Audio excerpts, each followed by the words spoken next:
Good morning. Happy Thursday. I know we have tons and tons and tons of updates for you guys. I know I see in the chat tons of people talking about the Nancy Guthrie case. We have some updates for you. I have Alexa ready to go in the newsroom to chat with you all because I know that that is what you guys want to hear this morning. And we do have a very special guest coming in. We're going to do an interview, so stay tuned. I don't want to give it all away yet. It's going to be so exciting. Our first guest in our little pre-show. But let's, can we go over to Alexa to get some updates in this Nancy Guthrie case? Oh, there she is. Can you guys see me? Alexa. Oh, perfect. Hello. Good morning. I'm pulling up the live stream so I can see the comments as well. I can't hear anything. Oh, can you not hear me? Can you hear me now? Hold on, I can't hear you yet. He doesn't call me. I mean, I think we start writing. There we go. Hi. Can you hear me? Yes, I can hear you now. Hello. Good morning, guys. Good morning. I'm pulling up the live stream so I can help Talia with the questions because I know you guys have a lot. People this morning are really wanting to know about the glove that was found on scene late last night, and also the new video of a man with similar backpacks just before the kidnapping. What can you kind of tell us about that? What's been going on? Yeah, this video is very interesting. We all saw it this morning as well as everyone on Twitter, and it places a guy that looks very similar to those FBI videos that they released. That's obviously on Nancy's front porch. People are pointing out, you know, he's got similar backpacks. The jacket looks the same. He's got a little bit of facial hair. I mean, we did blur out his face just because, of course, it's not confirmed that this is an individual involved in Nancy's disappearance at all. But the video on this new camera footage is at like 1:53 a.m. And then, as we know, authorities were saying that Nancy's camera, that Nest camera, had been disabled around 1:47 or disconnected at that time. Okay. And then detected a person at 2:12 a.m., which is very close, obviously, to 1:53 a.m. And this person, in this new video, is only 5 miles away from Nancy's home. So So the video of this unmasked person that we have on the site now is only 5 miles from the Guthrie Nancy's home. Yeah, which is like, it could take literally maybe 5 minutes to get over. I mean, at 1 a.m. I don't think there's a lot of traffic. Yeah. But it's definitely interesting. In the backpack, we did the story yesterday that the FBI is really looking into the backpack, looking into the gloves, looking into the gun and the gun holster. And that backpack has the prominent, like, reflective gear on it. And this new video, it does appear that there is some reflective gear as well. That is So definitely, I mean, the FBI is looking into it, so hopefully this can help them connect the dots, whether it is the same person or someone else involved. We, of course, can't say that because we don't know, but... And what was the black glove that was found at the scene? I know we have an article on that as well. Do we know, like, where that was found? Who could it possibly belong to? What kind of information do we have on that right now? Definitely. I mean, the gloves are interesting too because I think we can't really tell what material they're made out of, but it looks like it's like a latexy or, you know, we've gotten so many tips from so many people commenting on these gloves. Like, they look like they're surgeon gloves. They look like they're tattoo guns. Or gloves. They look like they're so many different type of like working gloves, but then this one glove that the New York Post had gotten a picture of was nearby Nancy's home as well. I believe it was like a mile away. And yeah, and authorities had picked it up and took the gloves. So of course we don't know. No one has come out and said that this is connected to the gloves that the person in the video was wearing, but it does look pretty similar. That is crazy. I know we will be out on the floor today absolutely talking about all of this stuff, all of the new developments. A lot of people are asking about the tent too. Oh, yes. That was temporarily put up this morning. As we know, a Domino's pizza delivery person yesterday we were talking about had come up to the front door and tried to deliver pizza. So my guess as good as yours is why they put this tent up at this time, but I'm assuming it's maybe for that, or it looked like they were bringing in and out a lot of equipment this morning too. So maybe it was to kind of just like hide what type of equipment or what type of testing. It looked like I guess Fox News Digital got a photo of what looked like a height measuring thing. So maybe they were trying to measure the height of this person. Yeah, I wouldn't be shocked if that's something. That is crazy. Well, Alexa, thank you so much for these updates. We are really, everyone is super interested in this stuff. We have a little surprise interview, but I would love to reconnect with you to chat more about this. I know the chat is super interesting. There's so much information we still don't know. Yeah. And we will get back with you in a little bit. All right. Thanks Alexa. Guys. We'll see you soon. Bye. Bye. I know you guys love getting like those quick updates, knowing what stories we're breaking, what's going on. So we will totally get out there. But I am so excited for our first guest on our little morning pre-show here. Today, I'm personally a huge UFO fan, believer in all of the crazy extraterrestrial conspiracy theories, everything. We have the co-host of the Weaponized podcast with George Knapp. He previously did TMZ Presents UFO Revolution series. There's 2 seasons. You can watch it on Tubi. We have investigative journalist and filmmaker Jeremy Corbell here joining us today. Jeremy, it is such a pleasure to meet you. Thank you so much for taking the time to chat with us today. Hey, Talia, great to meet you. Great to meet you. So I know you have this new video that is from 2021, but has just recently surfaced of a UAP. Can you tell us a little bit about what a UAP is and what we can see in this video? For sure. So first of all, UFOs, UAP, it's not about belief. It's either true or it's not true. The video didn't just surface. George Knapp and I have vetted for years these military filmed pieces of footage to kind of bring a more robust set of evidence and data out to the American public. And it's not an easy lift to do that. I mean, I've been putting out fires with gasoline to get this done, you know? So the main thing about this video is that if it endures the scrutiny of everybody's mind, now, this is footage you were never supposed to see.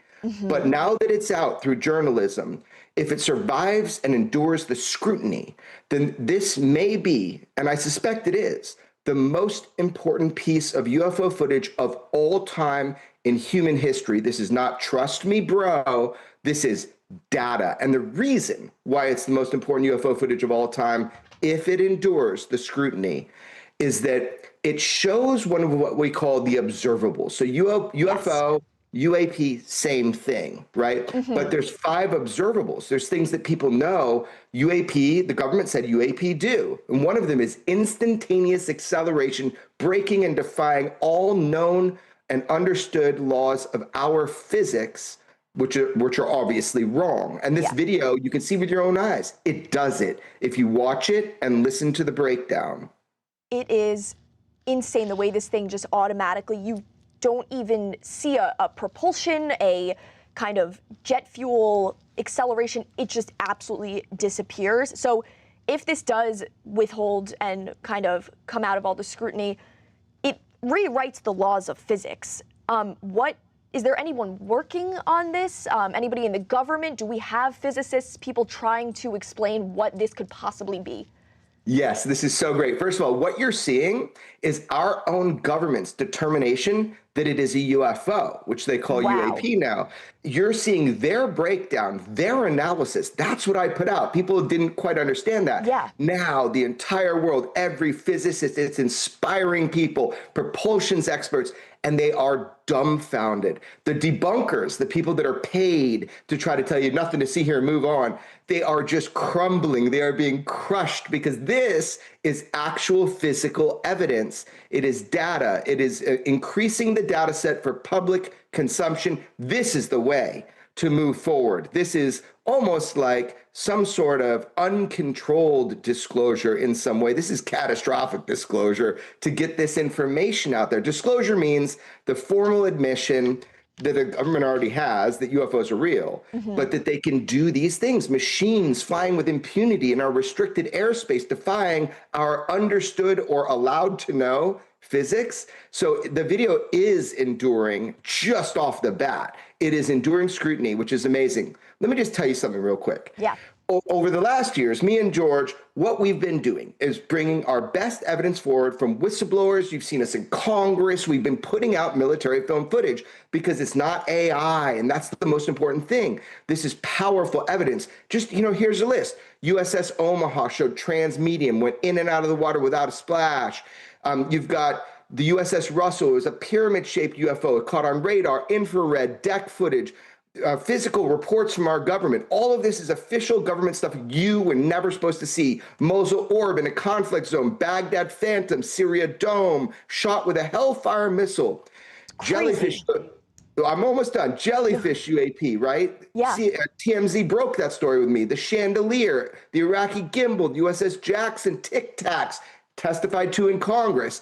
And, look, the large disc UAP from the Air Force, all this footage I put out, Syria UAP 2021, instant acceleration, what you're seeing now, and not just the gimbal, the go fast, and the Tic Tacs with the pilot coming forward, all of this. And UFO hearings after 50 years, and they showed a video hit by a Hellfire missile, a UAP.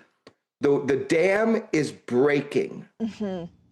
When intelligence, like inside sources or people kind of come out and put it all on the line to get videos or information like this out, what does that tell you about how frustrated people in our own system are that this isn't just all publicly disclosed all the time? Yeah, obviously people are disgruntled. They have been shown a truth that is so powerful, so beyond the scope of any government of this world trying to keep that from human understanding, that UFOs are real, that there's a persistent presence of UFOs within our own, protected airspace. They've admitted it. Our government has admitted it. But the people that do it, they're real patriots. They come to journalists, they blow the whistle. I get them in front of Congress, right? And the world gets to hear. So why people do this is bring stuff forward to journalists is because they are sick and tired of being lied to with things that people have been seeing with their own eyes for decades, if not centuries. Yeah. There are a lot of people in our live chat who are skeptics, and they're wondering, the military, governments test new technologies all the time. How can you tell them that this is not that? Thank you for that question. So first of all, what people don't know about me is I am probably the biggest skeptic. I get hundreds of thousands of UFO videos over a 6-month period that I have to sort through. Most of them are prosaic. That's Starlink. That's a launch of a rocket. Great question from your audience. So how I know and how you yourself can know that this is different, this is not US tech, the most simple way to explain that is that we have no fingerprint in our society for what we're seeing. These reports of UAP go way far back before we had a Department of Defense, before we understood modern physics. We do, on a government level, understand how they operate. It is possible to traverse space and time and shift it, but you have to have extreme power. Why these are not black projects, I wish they were. It makes me sad they're not. But why UAP are not black projects is because there are protocols when people see them. There's a fingerprint in society. It bleeds over into the technology we have. We don't see that. And plus, these reports go back before that. I hope that we've made some progress on the reverse engineering of non-human intelligence craft that was testified to in Congress, that there were bodies in some of these crashes. So look, if you don't know, you just haven't paying attention. And if you're paying attention now, consensus reality needs to catch up with actual reality because UFOs are real, they are here, and somebody built them in factories and somebody is operating them. That was so, going off of what you're saying about there's bodies being like potentially found. Somebody's operating these crafts. If this is a manned UAP, does any human life form that we know, can that survive the G-forces created by instant acceleration like that? Or is this, if it is manned, is it non-human intelligence? Right. So there are probably some of them are probably probes. So they're drones like we have. There's no operator. There's an artificial intelligence that is, guiding these UAPs, especially the spheres. However, when you're saying, can anybody survive in it? Well, no, our physics says you would turn into jelly. If you have instant acceleration, it's something called inertia. Look up the word. It's amazing. The inertial effect of instantaneous acceleration, it's like hitting a wall at 150 miles an hour compared to like 5 miles an hour. However, somehow there are occupants, there are people that are non-human. This is reported throughout history, operating these crafts. So they create what appears to be a time-space bubble around the ship, which then allows them to move instantaneously to our eyes because of the distortion of time. So to answer your question, no human, no, even the machine itself would explode from the inertial effect unless they have some way to encapsulate the UFO to move through space and time without inertial effect. It is unbelievable. This footage is incredible. It is incredible. Jeremy, thank you so much for taking the time to talk with us today. I know people in the chat are going crazy. They love this. They love you and all of your answers and this video. But thank you so much for joining us. This was awesome. Yeah, this is not about me, and this is not about belief. This is about journalism, the First Amendment, getting something that was hidden by your government that you're not supposed to know. Nobody has the ability to keep from humanity the fundamental nature of reality. And forever isn't what it used to be. The levee is breaking, and I hope this conversation, as my joke, but it's true, I want to weaponize your curiosity, and I want to make sure you become an active participant in this mystery rather than a passive observer. And now, scientists, physicists, everybody, they are confronted with the data of this new video, and it is time for them to look at it and tell the world what they're seeing. 1000% agreed. Thank you so much. Thank you, Talia. Awesome. This was incredible. So great to meet you. Chat, this was so much fun. Talk soon. Yes, definitely. Thanks. Wow, I have full body chills. Something about me. This is my niche. This is what I'm into. This is the stuff I love. I am blown away. He is incredible. You guys hear, somebody said, does this man even breathe? He is on fire. Can't they be like drones, no human pilot? That's exactly what Jeremy was saying. He's saying a lot of these are probes. They're kind of like drones. It is so unreal. I had so many questions. I want to like call him on the phone and just talk to him. You guys, I've been watching his podcast, also the Weaponized podcast, and I know he did our TMZ Presents UFO Revolution and was incredible. You guys have to check that out. So he said Talia is an alien, but she will never admit it. True enough. It's just crazy. Somebody said, I love this. Government has released certain files on the topics of UFOs. I know this past July, the Pentagon put out their first like UAP release ever, kind of admitting that like this stuff is real, it's happening, and there's like 6 observable kind of, 6 observables associated with UAP performance. It is crazy town. Speaking of things that are kind of insane, there has been a ton of college football news recently. Hailing from the University of Georgia, I know a thing or two about football players in trouble. We had a really big drinking and driving problem down there in Athens, and now, not as fun, but there was a BYU receiver on the team, Parker Kingston, who was convicted of felony rape. It is an absolutely disturbing story, but unfortunately we do see these kinds of things happen in college football a lot. He had this alleged encounter in 2025,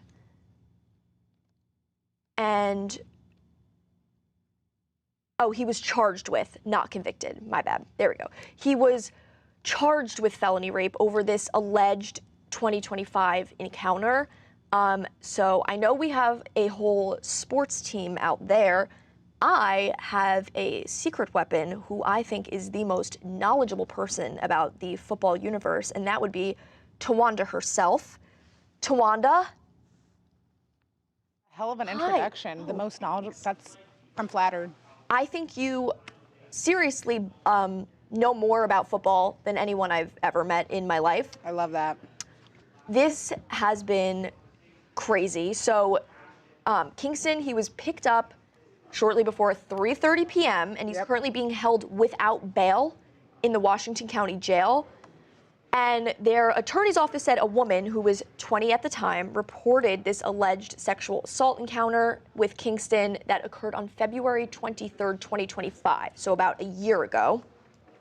And the school said it became aware of the allegations against Kingston on Wednesday. But I know there's kind of a bigger issue in this where people think that college football players and football players get away with a lot. And like for this to have gone on a whole year and they just found out about it, what are you kind of thinking? I will be the first to say that I'm going to call BS on the program not knowing about the allegations that have been made. They may have known about the allegations and not did anything to the player until the police finished the investigation, but to come out and say flat out, you didn't know. Mind you, this football player was their best wide receiver. So he had almost over 1,000 yards, many touchdowns. He was a great player. So BYU also had a great football season this year. If you take away their star wide receiver, we don't know if they have that same winning record and that same football season that they had. So for me to sit here and say that I fully believe that the university had no idea that he was under investigation for over a year until last Wednesday and let him play all season, I'm going to have to raise a red flag on that one. The flag on the player. I know flags are yellow, but that's a major red flag to me. I love that. And two, I do feel like a lot of times college athletes do get away with, things that a normal college student wouldn't get away with. The fact that this investigation took a year is also kind of, for what? If you had the text messages, you had the evidence, what took so long, it's like you almost waited until the football season was completely over. It does feel that way a little bit. The timing, it just seems like, iffy. The player said he was going to return, so to BYU, I don't know. The timing just it seems very calculated to make sure that this player was able to do what he needed to do for BYU this past football season. And like I said, they did have a good football season. The thing with me and football players and athletes in college, especially the star athletes at these big schools and these big universities, when it comes to rape or sexual assaults or DUIs or anything like that, I don't understand how this happens. I went to an HBCU, but right across the street was Florida State. My dad has been a college football coach for many, many years. He's been a football coach my whole life, NFL, college. And the amount of women that throw themselves at athletes willingly, they will willingly, hook up with an athlete, makes it so hard for me to see these players sexually assaulting these women. For what reason are you going to someone who's made it clear, abundantly clear, that they don't want to do something when you have someone that will easily participate in whatever you want to participate in? I don't condone it. I don't feel sorry for these players when they even put themselves in these situations. Agreed. Because at the end of the and sometimes there are females out there. Let me not just be bashing the athletes. There are females out there that do sometimes falsely accuse athletes of things. Yeah. And I totally get that that's the situation as well. But in this case, when there's so much evidence and you got the text messages, and the girl said she made it abundantly clear to him before he came to her house, and the police said that the text messages show that she did not want to have sex. So if that's the case and she doesn't, why even go to her house? Agreed. Why even put yourself in the situation for her to go be able to file a police report? If she said she doesn't want to have sex and you want to have sex, don't go to her house. Agreed. You're the top wide receiver. Go find someone else that will sleep with you. I promise you, you'll be able to find plenty. Tricky Detective said it's so icky that she had to keep seeing him on the TV at school every week. Somebody said BYU totally is turning a blind eye at that. There's no way. Sports players are on a different level in society. They're on a power trip. It's gross. When I was in college, I was, like I said, I went to an HBCU, but at Florida State, there was a major sexual assault case with Jameis Winston. where he was accused of sexual assault by a young lady. And kind of what you brought up, at the time that Jameis Winston was playing football at the time, Florida State was great. Florida State was number one. Florida State was heading to the national championship. This girl made her allegation, and she got bullied so badly Terrible. that she ended up transferring school. She ended up going to the University of Alabama. She ended up, no one was on her side. The police, it seemed like they were trying to protect the star quarterback that was going to get them the Heisman winning quarterback. He went on to win a Heisman trophy. Nothing happened. He didn't go to jail. Nothing happened. But I feel so bad for these girls who have a voice, speak up, but then they get ridiculed or bullied to the point where they have to now leave their dream school to go somewhere else or drop out of school, whatever the case may be. They're traumatized for life. Yeah. And like you said, these guys go on to go to the playoffs or the national championship or win the Heisman. It's very sad. Rope Production said, and how many others are there that are afraid to come forward? It's so true, because you see this, like, the precedent gets set. I know at UGA we had 25 football players, including players and staff, arrested for speeding, reckless driving, and DUIs in the past, 2 years. 150-mile offenses where, we had players and staff get in, severe accidents and pass away. I feel like there's a real problem in college football specifically with these kinds of offenses. I don't know what we could even, do. It just seems like, to me personally, it seems like a lot of these, and he's young. This BYU guy is young. He's 21. A lot of these, it seems like they're young. They come, like I said, he's good. They get this clout. Their head gets big. They're immature, and there's no. I don't even know. There's no excuse for it. I don't even know. Again, and then what makes it even worse is BYU's quarterback was also accused of sexual assault a couple of years ago. That, of course, he was not.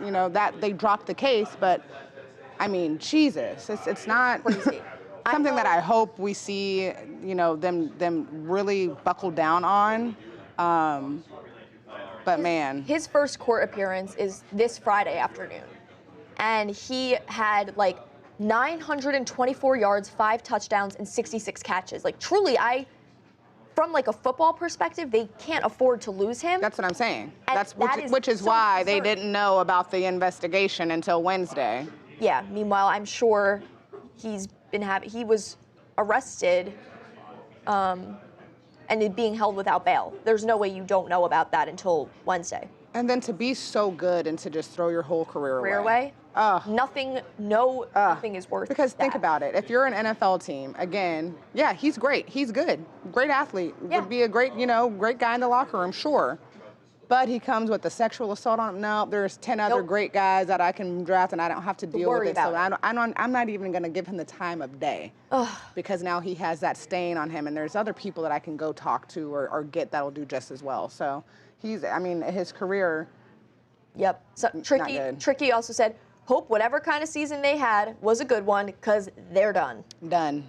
Yep. Done. It is crazy. Yeah. Well, thanks so much for your take on that, Tawanda. Thanks for having me. I appreciate a woman's voice in sports. So do I. I know. So Someone said we need Tawanda on the sports show more frequently. Yeah, Babcock. Ooh. The people want me on the sports show more frequently. Wow. Yeah. Woo! You're cheering. He has no words, so we'll just. Oh yeah, it's fine. Oh. No. We're literally just messing around. But yeah, he was clueless. He was like, We'll be out on the floor in 5 minutes, and there will be a confrontation. All right. Thanks for having me, Talia. Anytime. All right. Yeah. People are saying in 2011, Sports Illustrated published an article where some programs actually have women students at the school who entice possible signees. That is insane if that is true. I will have to read up on that. Someone said Nancy said, Babcock, if you want to be friends, you have to add Tawanda to sports, please. Yeah. Tawanda knows the ways of the sports world. We will be heading out to the floor in just 5 minutes.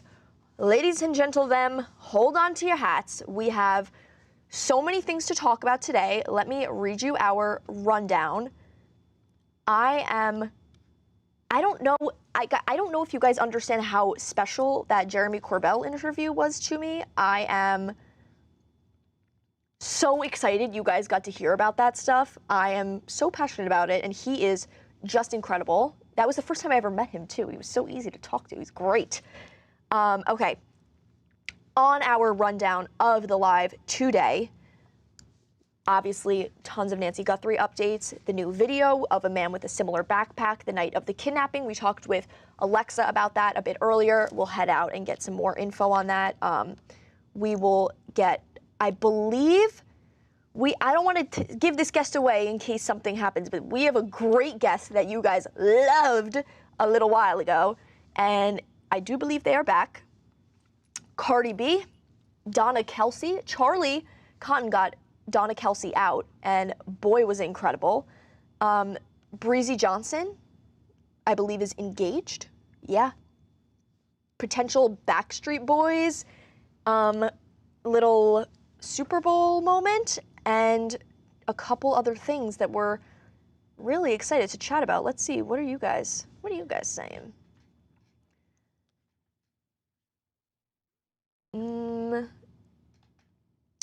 What about the TMZ update? We will get you all of our updates. I see Corey prepped. Oh, that's what else I have to say. The person who will be with you the rest of the day hosting is Rochelle. I don't know if Rochelle has ever hosted before. Has Rochelle? She's never hosted before. She is, and it takes a lot for me to think someone is funny. Rochelle is truly the most high energy, hilarious person I have ever met. You may know her for her viral tweets and threads. She is freaking hilarious. I don't know if I will be watching the full live stream purely because I would like to laugh. It is sky's the limit. Rochelle is in here. Sometimes she is TMZ, sometimes Kay is TMZ. Monique said, wow, that's new. You guys are seriously, I think, going to love her. You have to give her all of the love, all of the positive energy, because she is nothing short of fabulous. I am entertained every single day of my life. Hey, Corey, how you doing? Hey, Corey. My mic is just kind of floating loose. Let me take care of that before I stand up. Let me tuck that in to my shoe or something. Shall we hit the road? Are we ready to move on out of here? No. My mic pack's gonna have to dangle. Sorry, J-Rock. Let me pull up chat on my phone. Is Rochelle ready out there? She is ready, right? She's ready. I am so excited. We'll pass it off to her. She could get warmed up, acquainted with the chat. There's a lot of big things to chat about today, so I know Rochelle will be the woman on the mission. Hey, morning, everyone. I love coming out of there. I feel like a, almost like a cartoon character, like sitcom intro kind of thing, where I'm like walking through school. Right here, right here. Hey, Derek, how you doing? Hey, Rochelle, there's Rochelle. I set you up. I gave you the most ridiculous intro ever. I was like, it takes a lot for me to think someone's funny. Yeah. You are the funniest person I know. Thank you, I appreciate that. The bar is a little too high. No, Thank you. And you and Roger, I think, are also tied for best laugh in the office. Okay. So I appreciate that. I'm excited to chat with them. This is my first time, so everybody please be nice to me. Don't be mean. I said that. I said, give her all the love thank this you. morning. Please don't be mean to me, guys. I'm gonna hand you my mic for you to put on. It's time. Will you grab the pack from my leg? Oh, okay. Dang it. This is different on live. Okay. Yeah. Okay. There you go. Okay. Do I need a headset or something? Ta-da! And yes, we will get you a headset. Okay, we'll be back, guys. 1 second. Everyone in the chat's going, hey Rochelle, hi Rochelle. It is gonna be good. Every morning we have a little like social media meeting. Oh, they're working on something. We'll get out of their hair. Let's move this way. Hey, Anakin. Every morning we have a little social media meeting where we talk about our ideas for the day, kind of get that stuff all rolling. Every single morning, I am doubled over laughing, and you can hear Rochelle giggling from everywhere in the world. Do you want to get your little headset on? I would love a little headset. Madison's getting it up for you. Okay, amazing. Do you want to take it away? Sure. Without headset, I can't hear what's going on, though, right? True. The people want to know. Oh, what is the proper spelling of your name so they can talk about you in the chat? It's R-A-C-H. I'll type it in. R-A-C-H-E-L-L. But remember, they know me as Gossip Girl. They do know you as Gossip Girl. Yes. Because you're always. I know whenever you are in the chat because your comments and polls are truly ridiculous. Yes, I'm the most ridiculous person doing the polls. So they know me as Gossip Girl, so this is the big reveal. This is Gossip Girl. Hi, thank you. Look at her. She's so professional. Stop. In your blazer, too. Right. Impressive stuff. First time. I know you look so good. Oh, thank you. But look at her, folks. Stop. Oh, this would be good content for my... Someone goes, Devin always eating something back there. So, oh, thank you. Always. I feel like this is... So it's a Gossip Girl A. Thank you. XOXO. I feel like it makes it... Volume button is this top one right here, Okay. and then you can adjust. Thank you. Yeah. Oh my Put God. your crown on. I know. It's like passing the torch. There it goes. Okay, let's adjust it. Yeah, you could squeeze it in and stuff too. Okay. Tracy said, Rochelle, it's so good to see you. Oh, hi, Tracy. Hey, Gossip. Hi, Darren. Boss talk. Boss talk. Like your dress today, Talia. Oh. Hey, Rochelle, glad you're here. Welcome aboard. Oh, yeah, Gossip Girl. Thank you, Vicky. Look, Are you ready? Wow. It's a big day. Look, it's Monique. Monique is a certified classic in the chat. Okay, Monique. Mo Money's shout so out to funny. you. I know Mo Money's so funny. She's amazing. All right. Barbara. Yeah. She's also the most shortest comedian toddler size. Okay, thanks. Okay, thanks. All good things come in small Vicky. packages. All right. Somebody said we should play a game. What is Devin eating today? Okay. On the phone. Someone said, how tall is she? How Nobody tall are did. you? I'm 4'11" though. Oh, yes, actually, Craig said, how short are you? I like to say, how tall am I instead of how short I am, but I am, I'm how short 4'11". am I? I'm 5'8". And I am 4'11". So he said, Rochelle, let's get this party started. All right, let's get into some hot topics. Let's get some hot talk, folks. I will be departing now. Thank you so much for Thank you. passing. It's It's been a pleasure. It's been a pleasure doing business with you. Enjoy your morning. It's been a pleasure. Thanks, folks. Hi, I'll talk to you soon. guys. Hi. So Talia told you guys not to be mean to me, so please don't. I'm so excited to chat with you guys for the first time, but we are going to get into some hot topics. And just let me know in the chat what you guys want to talk about, because I am a chatty Cathy. I'm a certified yapper, and I will talk about any topic, especially if it's based around celebrity news, anything entertainment news, anything that you guys are seeing currently on our site. I would love to chat with you guys about it. Tricky said, I'm always the shortest, I'm 5'2". I love that. Cute nails, thank you. Or we could just talk about me in the chat, guys. I mean, I'm down with that too. You know, we don't have to get into hot topics. I'm 5'5". All right, let's see here. I'm actually taller, I'm 5'1". Short queens, ow. Hi, just ignore the haters, we got you. Thank you, Miss Mo Money. Oh my God, under 5 feet, yes. Fun size, 4'11". Yes, 4'11", pure of heaven. Okay, thank you, David. What do you think about the Guthrie case? I think the Guthrie case it's always developing. I've been on the edge of my seat, obviously, reporting on it and working in social, and I just think it's so sad, and I'm just hoping and praying that she gets her mom back safe and sound and alive, because it has just been every turn. I just can't even imagine someone kidnapping my mother, me not really having a motive, me not knowing what the motive may be, or just where she is, and then, you know, the addition with the pacemaker, that whole everything is just, it's truly heartbreaking. And every day I think about it, obviously, because I'm working here too, but when I go home, I just take it with me and I just pray for her, honestly. Where am I from? I am from Los Angeles, born and raised, actually, so I don't have a cool story of like coming here from out of state. I've been here. And the funny thing is, like, I've been here and I've never lived anywhere else. Like, I am an LA girly, like, through and through. Like, even out of college, like, I went to college here, so I've never really left. I wish I did sometime. Miss Money says, so sad. I hope she's still alive. Can't a pacemaker be tracked by a hospital? I don't know, guys. I've only watched Grey's Anatomy once. I don't know what a pacemaker really does, honestly. Like, I watched The Pit. I don't know. It's more of a doctor. I'm not a doctor. Sorry.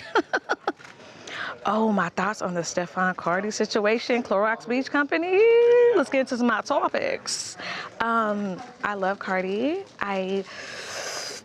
It's so sticky and it's so, like, just muddy. But I just think I would love the idea of them like dating and being together, but having a child so soon with someone who already has that many amount of like kids is just kind of seems like a recipe for disaster. But that's all I'll say. Are you from Calabasas, Rochelle? No, I'm not. I'm actually from a small town called Long Beach. It's actually not small, it's pretty big. I'm from Long Beach, California. Why? Great to see you, meet you. Thank you, Liz. Barty gang, absolutely. Rochelle, did you see? Oh yes, Stacey Keeler, it was touching. It breaks my heart. That was definitely a sad one. I grew up watching Dawson's Creek, and James was so young. I was just telling my coworker, I was like 48 years old. That's so young to die for something like that. And cancer is just so scary because it's so aggressive. Oh, okay. Let's get into some hot topics. Yes. Have I ever met NBA legend LeDong James? No, I've never met LeDong or LeBron. Hope they're the same people. Cardi B doesn't like you guys. Oh, okay. Sorry, Cardi B. Love you, though. Rochelle, what is your TMZ backstory? Do I have any backstories? Snoop Dogg, LBC. Stephon was trying to fight on the field. Oh, Bob topics. Get into it. I love that, Tracy. We love the Bob. Something's happened. It's not me? Okay. No, I'm like you guys, this will be my first time, so excuse me if there's little technical difficulties. We actually have, I'm gonna take you over. They're not starting yet, so I am gonna take you over to one of our most viral social creators, so come with me.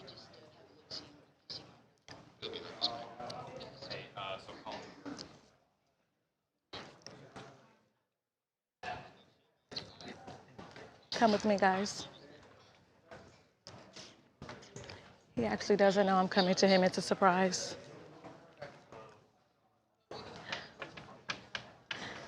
So here he is, guys.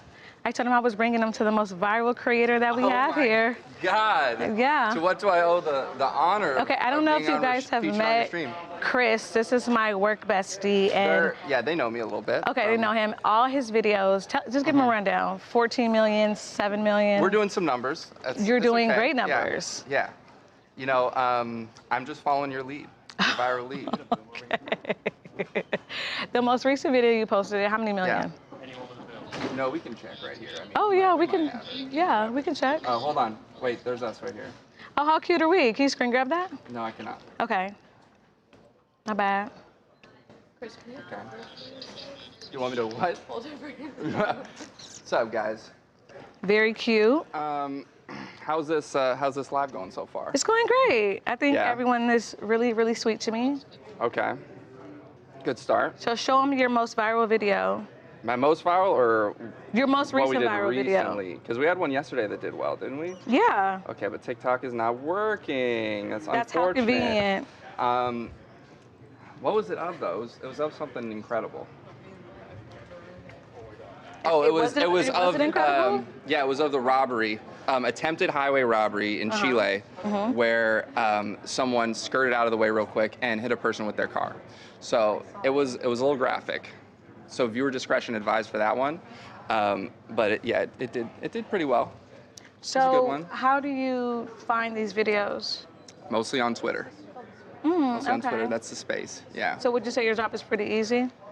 No, it's. I think it's easy. Thank you. Can we wrap this up? I got to pick up. I need to do for the show. You just wanted to be in the shot. This is real things. You wanted to be in the shot. This is a real TV show. You wanted to be in the shot. Bye, Chris. We got a TV show to make.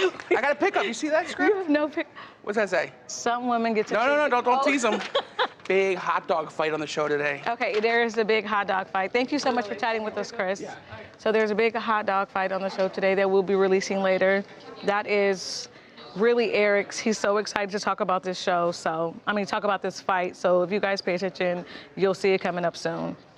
Let's get into Fry Guy. Hi. Oh, they know Eric is Fry Guy. That's so cute. Fry Guys gang, yes. Let's see what the topics are saying. Let's visit Jackson. Actually, Jackson sits over there and he is not here today. I don't know where he is. Let's see what you guys are seeing in the comments. Is that a picture of Fry Guy in the back? Yes, that is. Somebody said, Chris, are you a Cody Rhodes fan? He is, whoever that is. Somebody said, great to see different staff making them nervous. Oh, it's my favorite thing to do. I actually want to make more people nervous. That's going to be like my whole thing. We can go back to the center. Yeah, just run up on people like TMZ did, like catch people on the street. We got Eric over there. He actually loves being on camera. Yeah, he's doing a pickup right now. Oh, he really is working, guys. He works here, seriously. Oh, he's famous. Okay, let's go back to the center. Eric, he's so excited about this fight story. How many people work there? Oh, there's tons of people in this newsroom. I actually don't know like the full number. We have so many people here, so many moving parts. I'm actually gonna come back to the center because this is social videos, pickups, me in the center hosting live. I actually like being in the center because this is where the best lighting is actually. Let's get into some topics. What are you guys talking about? I need to catch up on these comments. I had two women fighting over my hot. Oh, okay, David. Hello from Hawaii. Hello, Rose. Let's see. Fry Guy never had a hot dog. Hot dog fights. This is so random, guys. Okay, let's see. Hey, glad to meet you. You sound fun to talk to. Thank you, Donna. I could be fun sometimes. Rochelle, I know Snoop is from the LBC. He is. Snoop Dogg is from LBC. Cameron Diaz is from LBC. Myself. Who else is from Long Beach? Vince Staples is from Long Beach. Giveon is from Long Beach. Ochi Genesis is from Long Beach. So we kind of have a lot of people. Hello from South Carolina. Hi, Brandon. I've never been to South Carolina. Are y'all hiring? That's a great question for human resources or LinkedIn. Sorry, Tets, I don't have the answer for ya. Wish I did. Any new info on the David case? Actually, I think we do have some things coming up. You guys need to stay tuned for that. Valentine's Day plans. Oh my God, tricky detective. I actually do have Valentine's Day plans. I have a Valentine. Actually, this is a great question for you guys in the chat. Tell me what is the best Valentine's Day gift you've ever received for anybody. Actually, we can get into some hot topics. Tell me the worst Valentine's Day gift you've ever received since we're coming up on it this Saturday. And yes, I do have plans with my Valentine. Saturday, the actual day, is kind of like a surprise, so I don't have too much info on that, but I know we're celebrating Saturday and Sunday, so it should be fun. Last year, I didn't have a Valentine. The year before that, I did have a Valentine, but the Valentine that I had, we went on a first date on Valentine's Day, so it was a little interesting. And when I said she yapped, I didn't mean it as bad. I said sleep. Oh, sorry, Pokey. Hate to see you go. I saw James Vanderbeek GoFund raise 1.6 million. I know. Oh, I know. I've been asking the chat, where are you? Because you've been MIA. Oh, you guys are talking to each other. Sorry. Nap is the best gift ever. A nap? A Valentine's Day nap? That's different. Maybe like a little nap date? No. Just come over and sleep. I can get down with that. I told my hubby he loves me every day, so I told him I wanted to celebrate the 15th, 75% off chocolate. I love that sync with the soul. We love chocolate. My ex and I got married on Valentine's Day in Loveland, Colorado. Oh, it's now your ex. But that's a sweet time to get married, though. My husband giving me the night off, everything. I love that, Donna. Take the night off. That's really sweet. You can tell Oh, Monsters Mom, you could tell you're not married. Oh, really? Is it? Really? Oh, okay. Thank you, Toots. Such an interesting thing to say to somebody you just met. Tequila and steak, love that combination.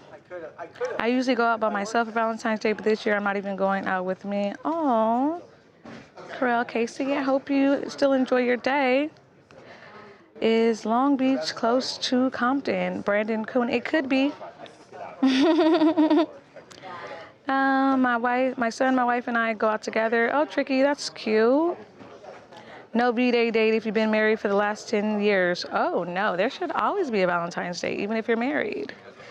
My fiance gave me a Valentine's Day card that said nothing one year. Unfortunately, we are still... That's a hot topic. Okay. Literally, my ex-husband was a blind date. A friend sent me on Valentine's Day because I never wanted to celebrate Valentine's Day. I should have kept that habit. Was it a good date, though? Let's see.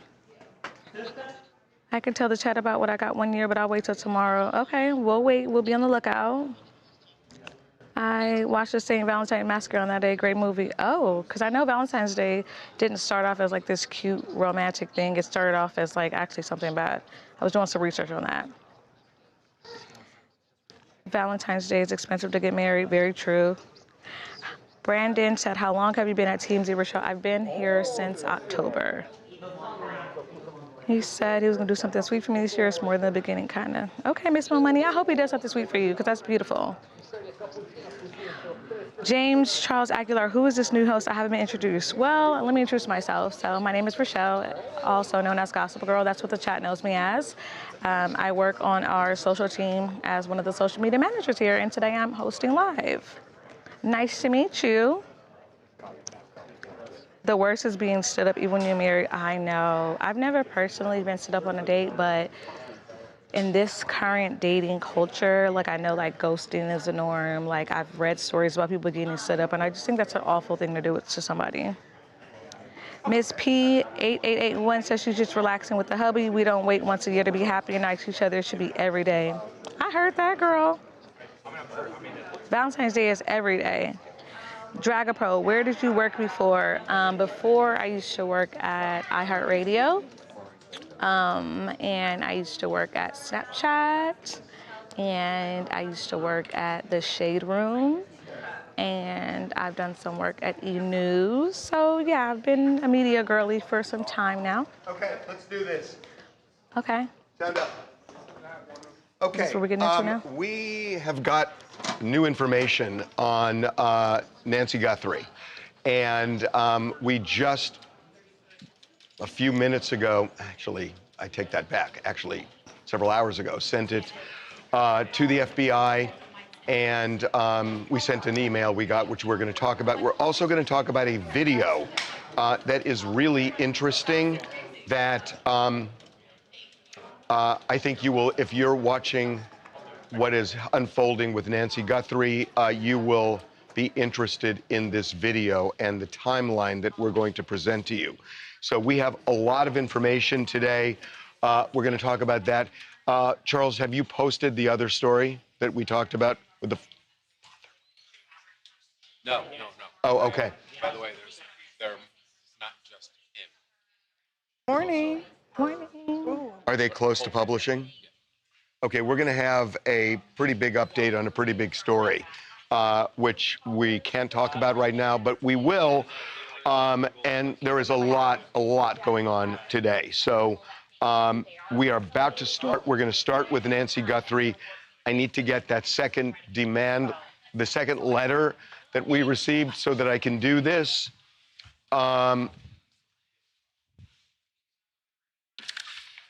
Okay.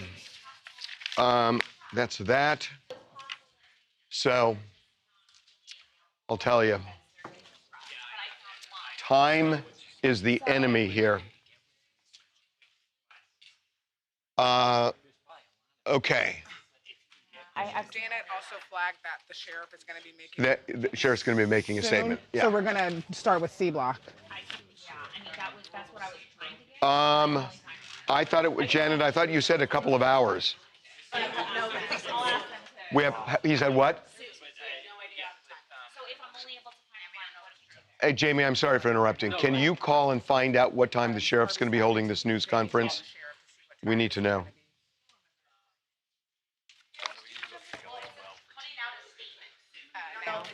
What'd you say? They said they heard that they'll be putting out a statement. A statement. That's fine. Let him call because they need to do a pickup for TV really quickly, anyways. Give him some time to call. You can do your pickup. Yeah. Yo. Harvey, mic down. No. I'll tell you when. I wonder if it's what we discussed this morning. That they're going to be putting the statement out about? What we talked about. I know what you're talking about. Yeah. No. We're good.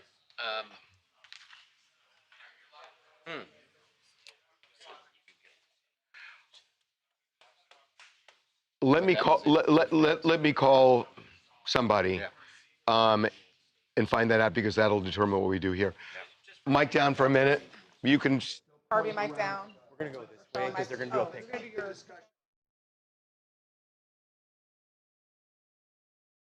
Okay. Yes, it is.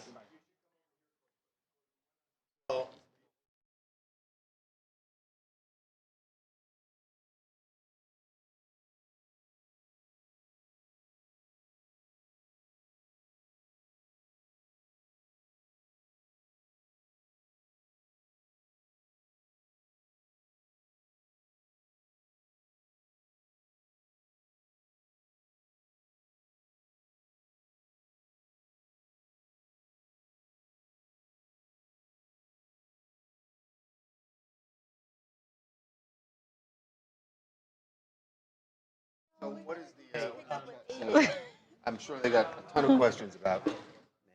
Yeah, they do. Am I in the shot? Okay, guys. Okay, guys. This is TV.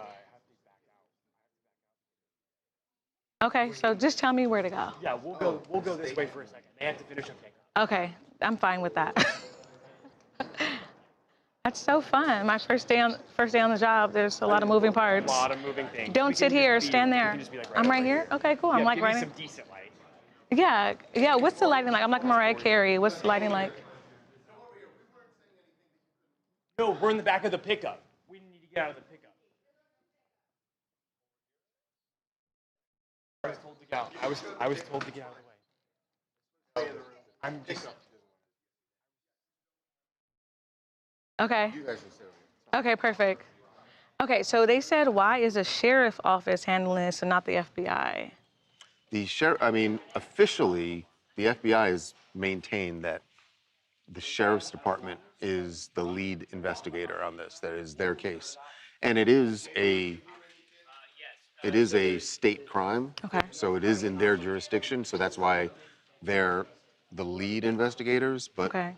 I get what everyone's thinking. And Yeah. yes, behind the scenes, who has more expertise? Mhm. Clearly the FBI, and they are, I would imagine, driving this behind the scenes. Yeah. But publicly, they're going to say Sheriff's Department is the lead in the investigation. So. At some point, do they come in and Well, remember, even at the news conference, the sheriff went out and led the news conference, but the FBI also had they had someone there who also spoke. So. Okay. So their news conferences are almost always going to be joint. Together. News conferences, joint statements. Miss Mo Money said, speaking of smoke, Charles smokes that good Zaza. I'm just reading the chat. That's what We they don't have to read all of them. Okay, this is my first day here. Sorry, guys. No, that's all right. That's all right. See, you guys trying to get her in trouble on first day. Man. Exactly. I'm just like, do I read everything? I don't know, guys. I'm just doing my job. But that's right. You're just learning you'll learn the personalities. Exactly. Right. Okay, it says, why is this ransom email not being sent to FBI for a reward? Well, it is being sent to the FBI. For a reward? So, essentially, that's what this guy is asking for, right? He's asking for a reward. He's just naming his price. Mm-hmm. And yeah, I get the question. It's sort of like, well, if he really does have the information, why don't they pay him? What do you think the problem is he wants the money. What he's asking for is the money up front. And the way rewards normally work is You go in, you talk Yeah. to law enforcement, you tell them what you know, Yeah. and then they say, all right, well, if we end up catching this Yeah. individual, yes, you get the reward. And This guy is saying, nope, I want the money up front. And aren't they supposed to, like, I mean, I watch TV, but this might be TV stuff, like show her, like, hey, she's alive a little bit, like a hand waving or something? That is the weird thing, is that they've offered no proof of life. Yeah. And, you know, the kidnapper at least has said, nope, just give us the money. And that's normally not how it works. The burning question is, somebody said, why did they send it to us? Are we starting at the top, though, Harv? Or we? The statement's not going to come out until this afternoon. Okay. The burning question, somebody said, why did they send it to us? I've seen so much stuff online about, like, people being like, why TMZ, why TMZ, why TMZ? I don't know. I wish I could tell you. You know, I always stress to people, yes, they've sent stuff to us, but there have been things that they didn't send. The kidnapper, at least, did not send to us. Like, there was a note last Friday that only went to one of the Tucson stations, and the kidnapper, at least, has always involved local Tucson stations, and this is one of the reasons, I think, that the FBI has said they believe this person is from the Tucson area. Yeah. The person or persons involved in the kidnapping, they believe are from the Tucson area. So, as for why this guy asking for the Bitcoin is emailing us, I don't know. I think the Bitcoin piece is so interesting, too, because there's other ways to receive money. Yes, and as I understand it, it's not that it's completely untraceable. Like, yes, the money goes in and nobody can take it out, but if you remove the money, they can see that transaction and possibly find out where that transaction originated. So, you know, it's not like it's a completely clean thing, but I guess if you're asking for money up front,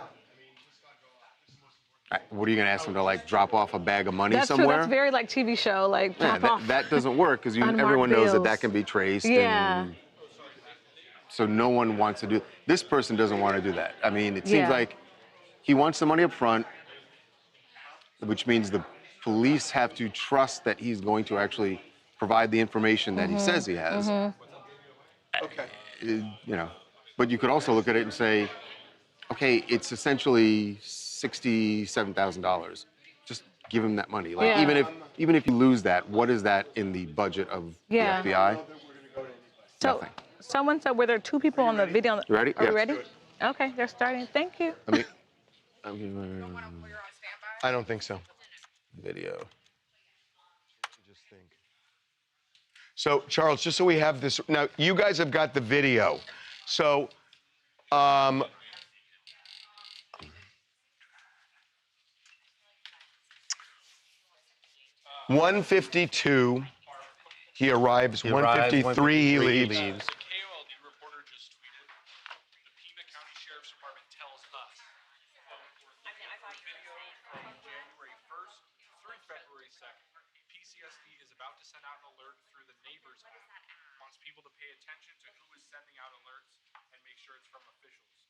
January 1st to through February 2nd. Okay.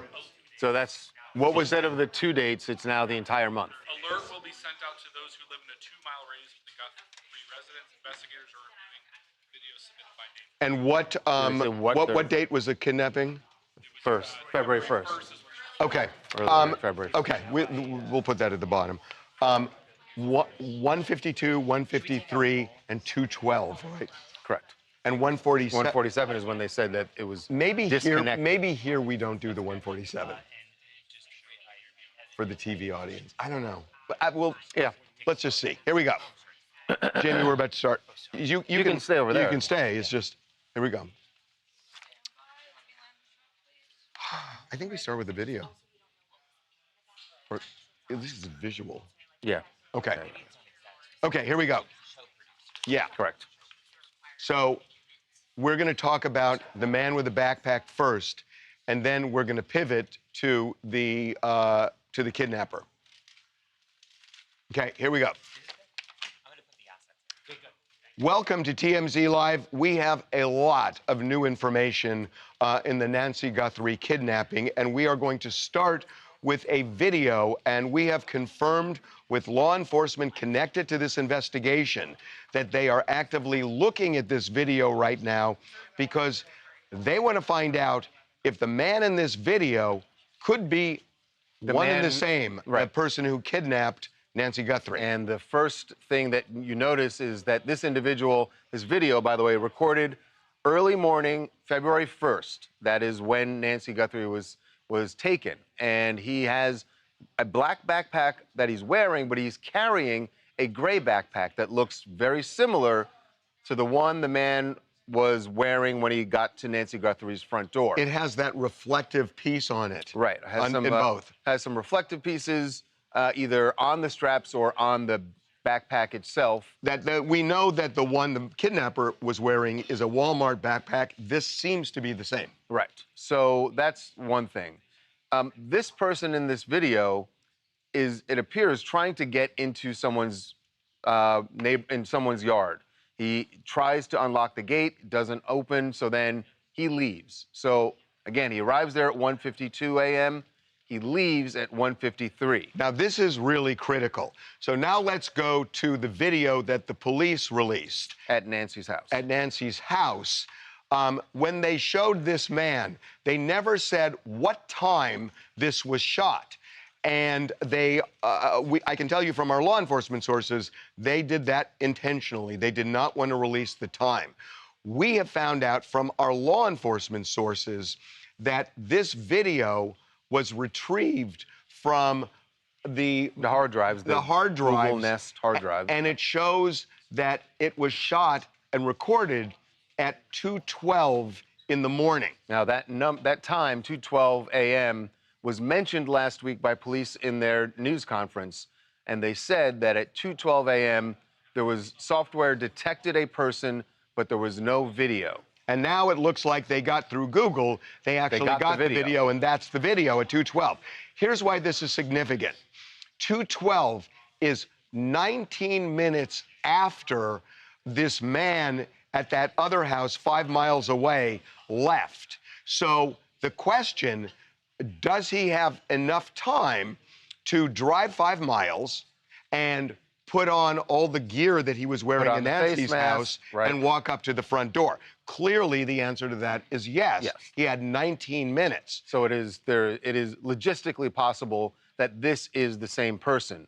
Again, what we know is that the FBI and the Pima County Sheriff's Department, they are looking very closely at this video that was recorded by a Ring camera, and they are wondering if it is indeed the same person who was at Nancy's house. And let me just say, we don't know at this point that it is. We don't know that it is. Right. But let me just say that they have had huge problems finding a vehicle that the kidnapper drove up to Nancy's house in and left in. They have not been able to find it, we're told. In fact, they're going to make a plea to neighbors for the month before. The entire month of January. If anybody saw anything in the area, if they have video of anything, that they should submit it to the Sheriff's Department if it looks at all suspicious. So they were having trouble with that. Here's why I think this is really interesting. Because they were having trouble finding video at Nancy's house. Here, if you go back to the video of this man holding the two backpacks, there is a car there. And you see he gets into that car. So if that car drives and you're able to spot the car along a route, and I'm sure the sheriffs are doing that. Do we see in the video him actually get into the car, or does it cut off before? I think it cuts off before. But if I don't think the car that's right there, I don't think that's the car he arrived in. But whatever car he arrived in, past it, whatever car he arrived in, you can now check for 5 miles to see if you can find that car, what direction it was going in. Did it go to Nancy's house or toward Nancy's house? And that's going to be a really big clue if they can find something like that. And keep in mind, even if this video, which was posted, according to a ex-user, was posted on the Ring neighborhood app, even if that was the only bit of video that showed up on the neighborhood app, again, the law enforcement can go to Ring, just as they did with Google, and get more of that video off their hard drives. So, you know, if this is a hot lead, and we know they are actively looking at it, there are ways of really breaking it down and figuring it out. Right. So there's something else that happened. Just after 8 this morning Pacific time, we received a second email from the man who had sent us an email yesterday saying that he will divulge the name, the identity of the kidnapper in return for 1 Bitcoin. We just received a second email. Right, and the tone of this one is much different. Seems frustrated, maybe even angry that he has not gotten the Bitcoin. We've checked the account and there's been nothing deposited. And the tone of it is basically saying that this is the last time he is going to try to help. Now, the last time he's going to reach out. He is pretty specific in this, and he is saying, among other things, he is saying that he wants that Bitcoin because he is going to be labeled as he puts it, a national rat. And, you know... That he intends to lay low. He needs the money, he says, to lay low for a while, and he's clearly fearful that someone, I guess someone connected to the kidnapping, would come after him. He mentions retaliation. Right. So he also says, and I think this is interesting, he says he doesn't want to be, and this is a quote, incriminated just like that Carlos. Carlos is the delivery man who was detained a couple of days ago and then released because he had nothing to do with this. And so he doesn't want to be, basically, spotlighted where people think, oh, he's somehow involved. So for those reasons, he's saying he wants a Bitcoin, and he says this is the second and last attempt he's going to make. But he is saying here, I can lead you to this kidnapper. And we reported all day yesterday that if this is a lie, if this is a ruse, then this is a criminal offense. Right. And yet, he has now doubled down and sent a second email. By the way, we know that it is the same person sending the email because it also has the Bitcoin address, the same Bitcoin address that was in the email we got yesterday. That's right, and we have been monitoring that account as of the time we're speaking right now. We have not seen any activity. But there is something else in here, and we have promised law enforcement. We immediately sent this to law enforcement. There is something else in this, and its statement and its tone that is kind of chilling. And, we're not going to get specific about it, but he is suggesting that something has changed between yesterday and today. Yeah. And so... we're not revealing that because, look, as we said, we've sent this to the FBI, and we certainly don't want to do anything that's going to hamper their investigation. But I will say this. I mean, the one thing that everybody can say is time is the enemy. Nancy Guthrie is ill. She has high blood pressure. She has heart issues. She does not have her medication. We are going on 2 weeks now. And the kidnapper has really not surfaced other than sending these 2 demand letters. And no money, the ransom has not been paid. Right. It has not been fully paid. And, we are now 2 weeks in. So it's got to make you wonder about the ransom note, about whether whether the ransom note is real, and what is the status of Nancy Guthrie 2 weeks into this.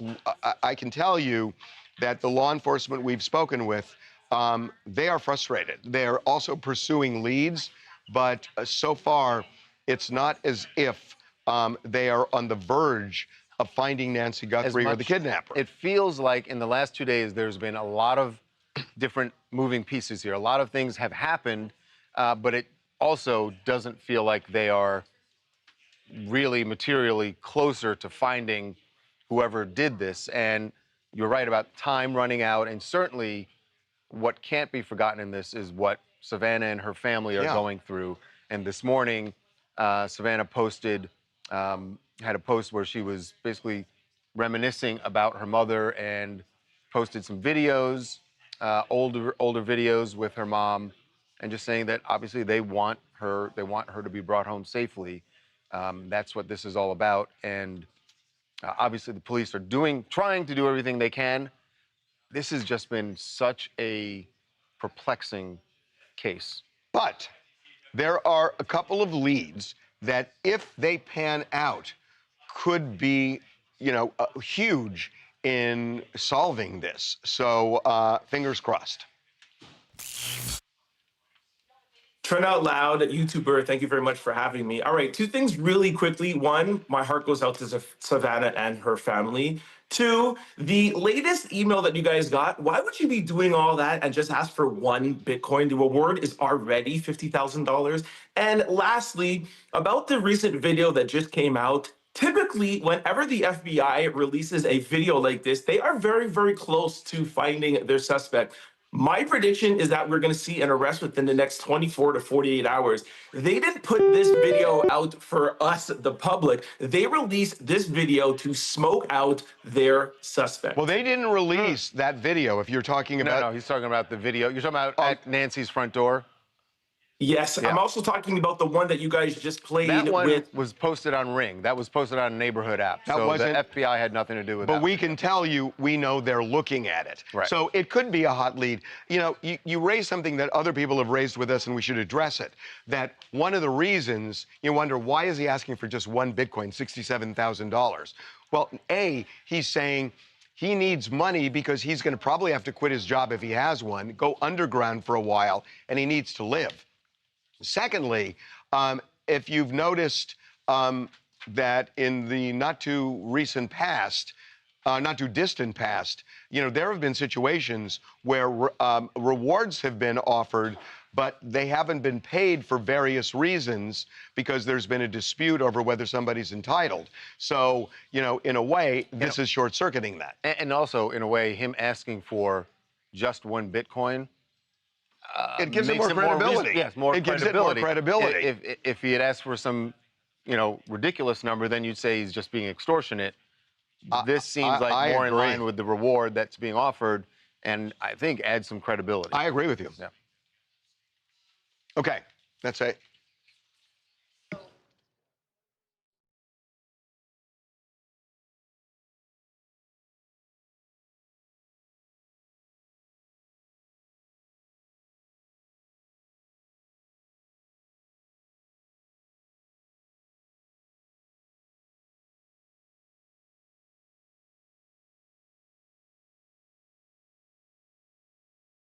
Okay.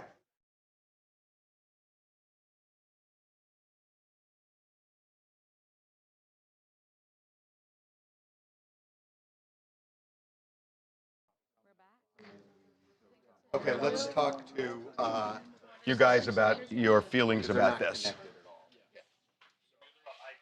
What are they saying?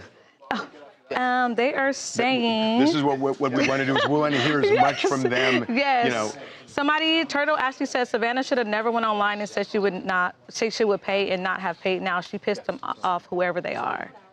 Well, I'm puzzled by why they said we're going to pay and we haven't seen it. There's got to be a reason behind it. You know, Savannah's not playing games.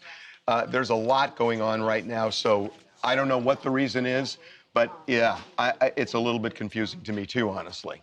Somebody said they were able to catch Luigi pretty fast. How come they haven't caught this guy? Well, I mean, they caught Luigi because of a tip. Somebody recognized him because of his eyebrows at a McDonald's, and they called on a hunch, and that's what happened. Here, it's a little more difficult because there's nothing that really stands out, at least physically, on this guy.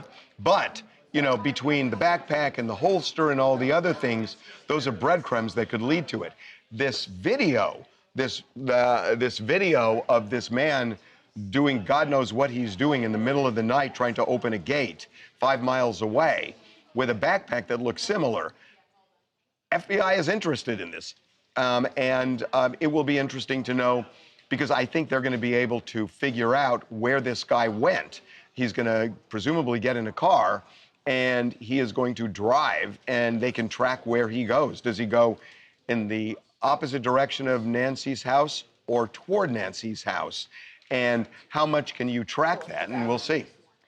Miss PAA1 said, why can't they just send one Bitcoin he's asking for? If he's a scammer, you only lose one Bitcoin, which amounts to $67,000. The one thing I've learned in this case is that you can't just make assumptions that, God, if I were doing this, I would just, because I agree with you. I mean, Charles and I had the same talk this morning. Why aren't they doing that? They have reasons for what they're doing. They are I can tell you, based on what we know, that this is a serious, massive effort to solve this case. And they know they could put a Bitcoin in. So as for why they're not, I can't answer it, but it's not because they forgot or just, oh, gee, it's too much money. It's not that. I can promise you that. Somebody said the FBI is coming to TMZ Live soon to talk to kidnappers because they're watching us. Is that true? I have no idea. Okay. I mean, I have no idea. I mean, you know, our communication has been a ransom note and then these 2 emails that we got, and that's been the extent of it. Someone asked us earlier, too, they said, why is it the sheriffs and not the FBI? Both are working. Okay. They're both working the case.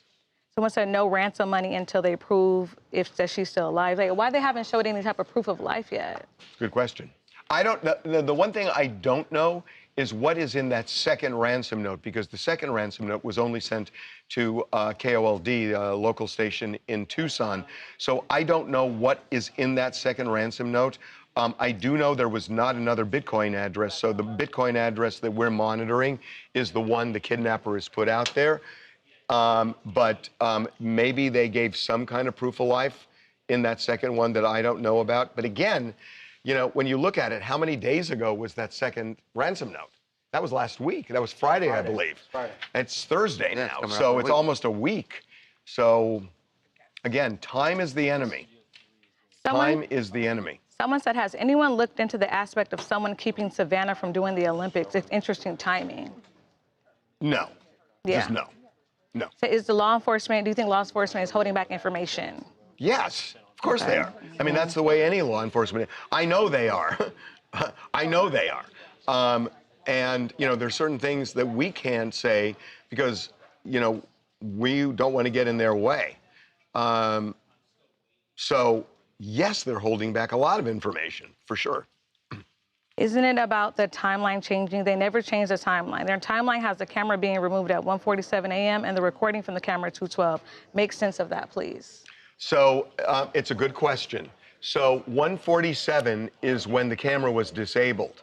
The 2:12, there was an electronic signal showing that somebody was walking on that property. And when the FBI got these images on this video earlier this week, they got it from Google, that it was very difficult to retrieve, which is why it took a week and more than a week, and that they didn't give a timestamp, but we are told by law enforcement sources connected to the investigation that it is that video at 2:12 that is the subject of the video that you're seeing at Nancy's front door. Diane from Boston said, would a capturer be willing to keep her alive this long, you think? Well, I also think there's the question is would and the question is can. You know, can a captor keep her alive this long? This is a woman who's got to be terrified. This is a woman who needs her medication. This is a woman who has heart issues. This is a woman who is old. And, you know, can this person keep her alive under these circumstances this long is as much of a question as would this person. So, I don't know. Yeah. Says, do you believe the new video release shows possibly the other person involved? The guy in the new video has a totally different build and walking pattern. I don't know. Yeah. I don't know. But I'm interested in that backpack. It says, the next question is, did anyone get to question the neighbor guy? He fits the description and acts weird. They don't have a suspect right now, I can tell you that. They do not have a suspect. As of earlier this morning, they do not have a suspect. Okay, are we ready? Yes. This is really kind of all you need to know about our guest. She was 3 when she was on. Took a black man. She's white as snow. Wait a minute. So was the guy not the father? Was not the father. So she found out she was a Mory baby, meaning... Well, she was on the she found out show. that she was on the show. Yeah, So she just was so you know, 10. hold on, I know what you're thinking. She was not, when they said you're not the father, it wasn't of Kayla. So, hold on, let me explain. Kayla's mom Kayla was 3 when the Mory episode was shot. So she was actually there in this, like, backstage. They had a camera on her.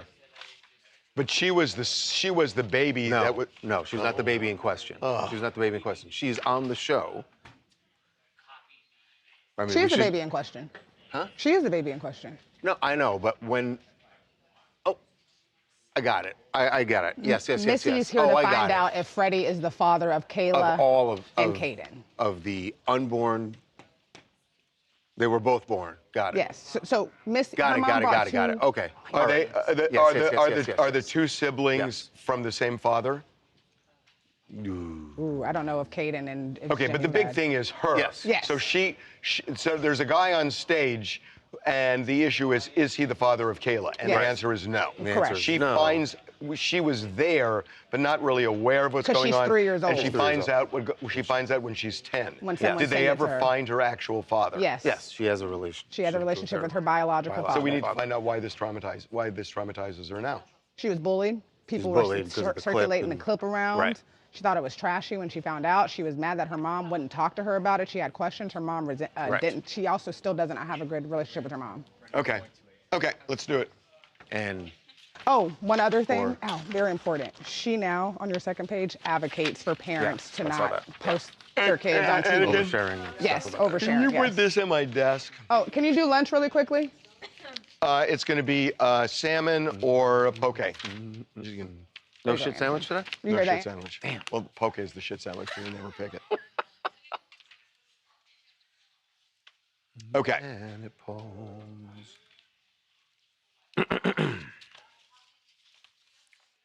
Okay. What year was this? 2005.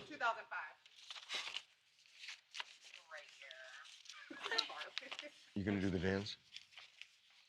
Dude, that was out of line. That question was out of line. But yes, I will. Okay. Wow. Am I gonna do that dance? It was kind of like. Okay, here we go.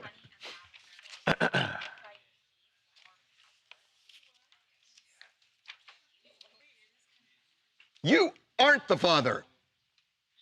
No, No? we're not doing that. We are not doing that. We are not doing that. Okay, so as Charles recovers, we yes. are going back to Mory. A lot of millennials nostalgic for things in the early 2000s, including episodes of Mory and other talk shows of his kind. But Mory was the one. Everyone has seen the clips. If you weren't old enough at the time, if you were, you definitely remember the "you are or aren't the father" clips. But have you ever thought about the children from those episodes? Some of them are coming forward now, and they have very different experiences of how this has affected them. Here is an episode from 2005, and we're going to be joined by Kayla, who is the 3-year-old you see in this clip. Freddie, in the case of 3-year-old Michaela, you are not.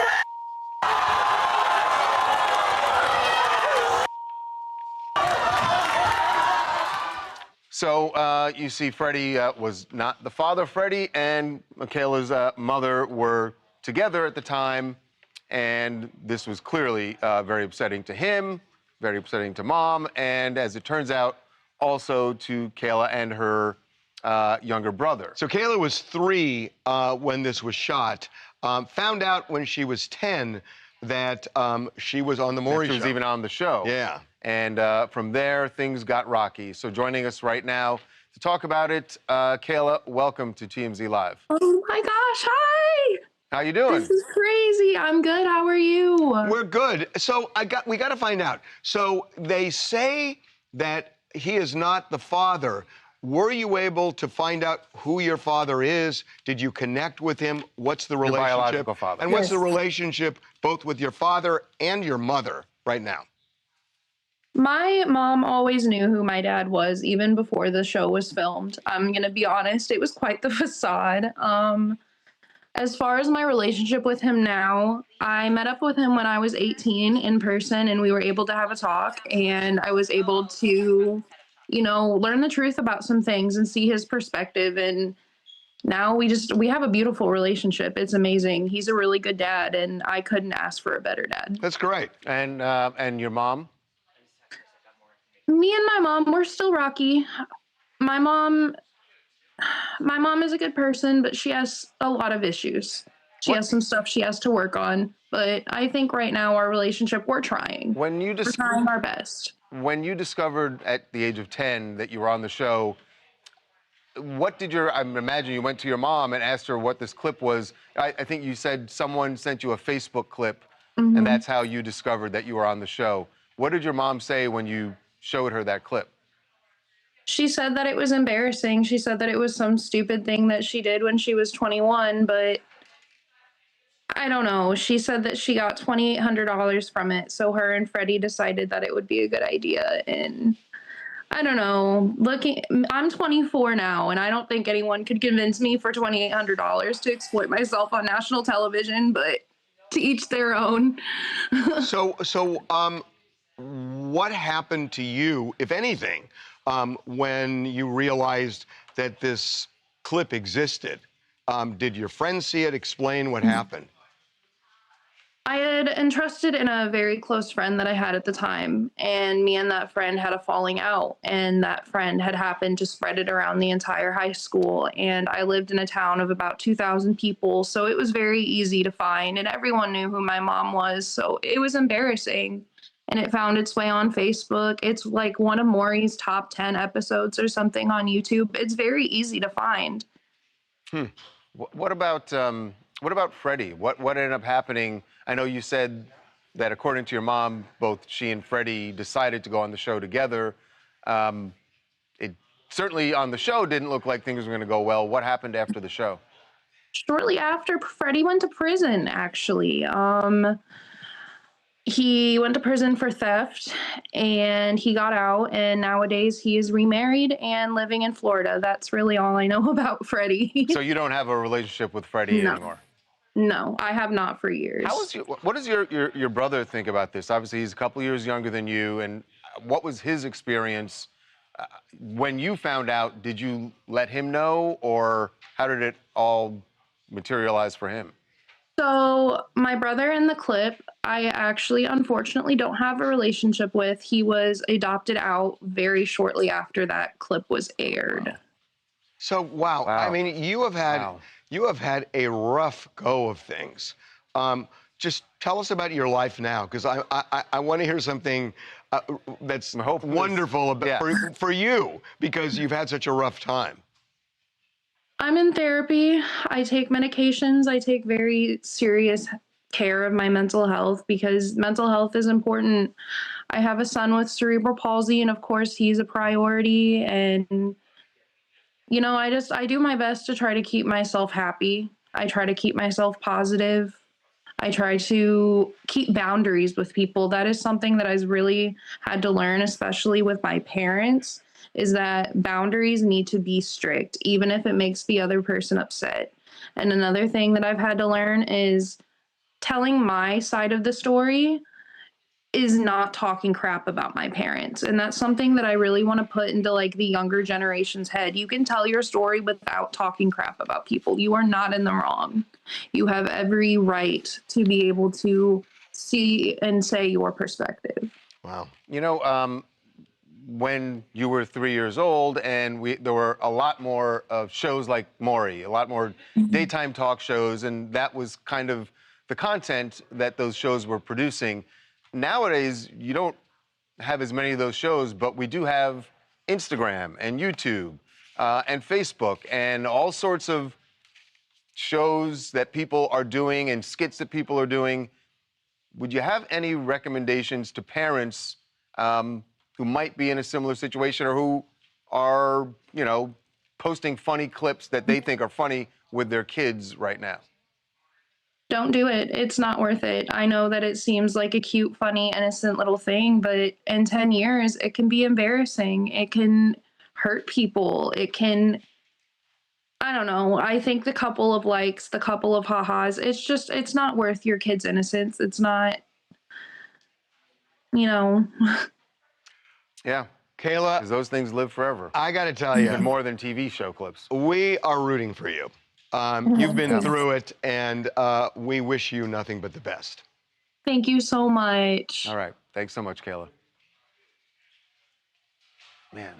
Wow. That is the. Well, not Freddie went to jail. Tell me something good. Oh, my God. And the Freddie went to brothers. prison. I forgot about the brother. She had a Holy few gosh. other. In one of her TikToks, she did like a family tree, and she was like a few of her siblings, because her mom ended up having A few other kids. a few. with other- Her grandmother adopted one. Her uncle adopted one. She didn't have. It was like a lot. Wait, the guy that did.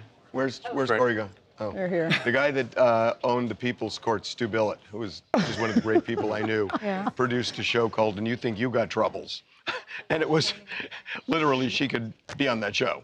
She mentioned she already knew the father, which makes me think how many stories were just the same, where they already knew the dad, but they just went for like, you know. Oh, I think that has come out now that a lot of those shows were more performative than. What are we doing? Was that C? Seemed. Yeah. She should stop by his podcast. That would be like a good episode. What are we doing in B? Yes. What's B? They keep saying Freddie went to jail. Freddie went to jail. Oh, she's back. Yeah. Oh, so you're gonna put Gorilla Sister in B? Copy. Here. Oh, you have that as a full segment? Are you with me? Oh, I thought I was with Corey. I'm like, where did Corey go? You guys, Glorilla's sister is coming back. She has been, I love this girl, okay? Glorilla's sister, we had her on live before. This is when the incident first happened, and she told Glorilla all she wants is $2,500 flat. And now she's been posting online about how much money she's made, and she said in her words on her post, her network is almost worth, I think she's at $2 million or something now. So she comes back. I am locked in. You guys should be too. She is so funny. They are calling her Glorilla online. Her name is Scarface Woods. And she's so funny. She's so ridiculous because she's so serious. So yes, Scarface. Somebody said, oh no, not again. Black Beauty, yes, again. She is gonna be back. She is so funny because she is like unapologetically herself. Like, she's serious, she's funny, and I'm like obsessed with her. Scarface, yes, Scarface is gonna be back. So you guys make sure you tune in, because it went up from $2,500. The price has gone up. She said yesterday's price is not today's price. So make sure you guys are tuned into that. We love her.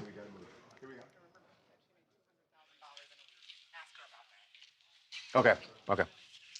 What's the name again? Up.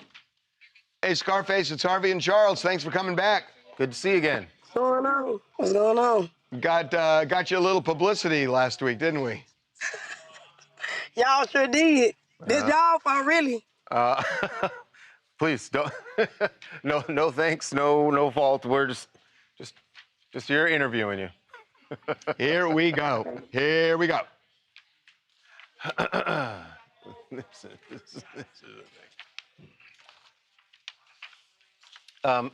Dee, are we gonna just roll as B-roll some of Glow's live?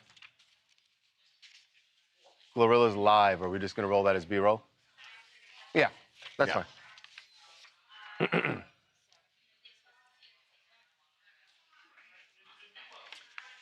All right, here we go.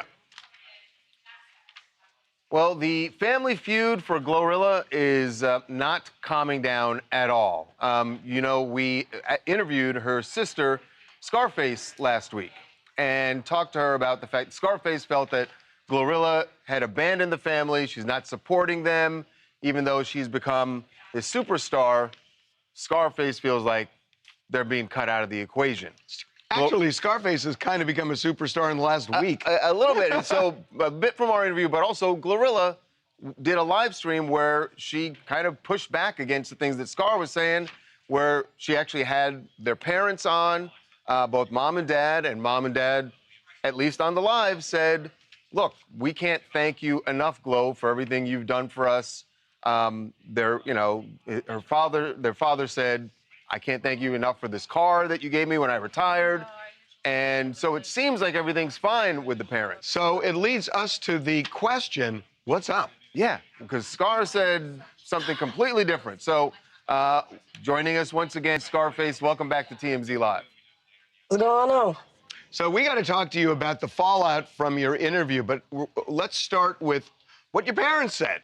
That even though you're saying it's all Glorilla is ignoring the family, they seem grateful. Yeah. Well, right after the live, I posted the receipts with my mama's number on it since she want to lie and get in the in crowd with Glory. I guess she gave her probably like, I don't know, 8 or 9K to go on there and say that. And then after she found the receipts, she probably was like, oh, you better make that 8 or 9K stretch. So what were the receipts that you posted with your mom? The receipts, so I want to see everybody talking about exposing my mama number or whatever, but okay, I had to clear my name because all my followers and everybody was starting like, oh, I knew she was lying, she was doing it for clout. So I ended up having to do a video of my mama number.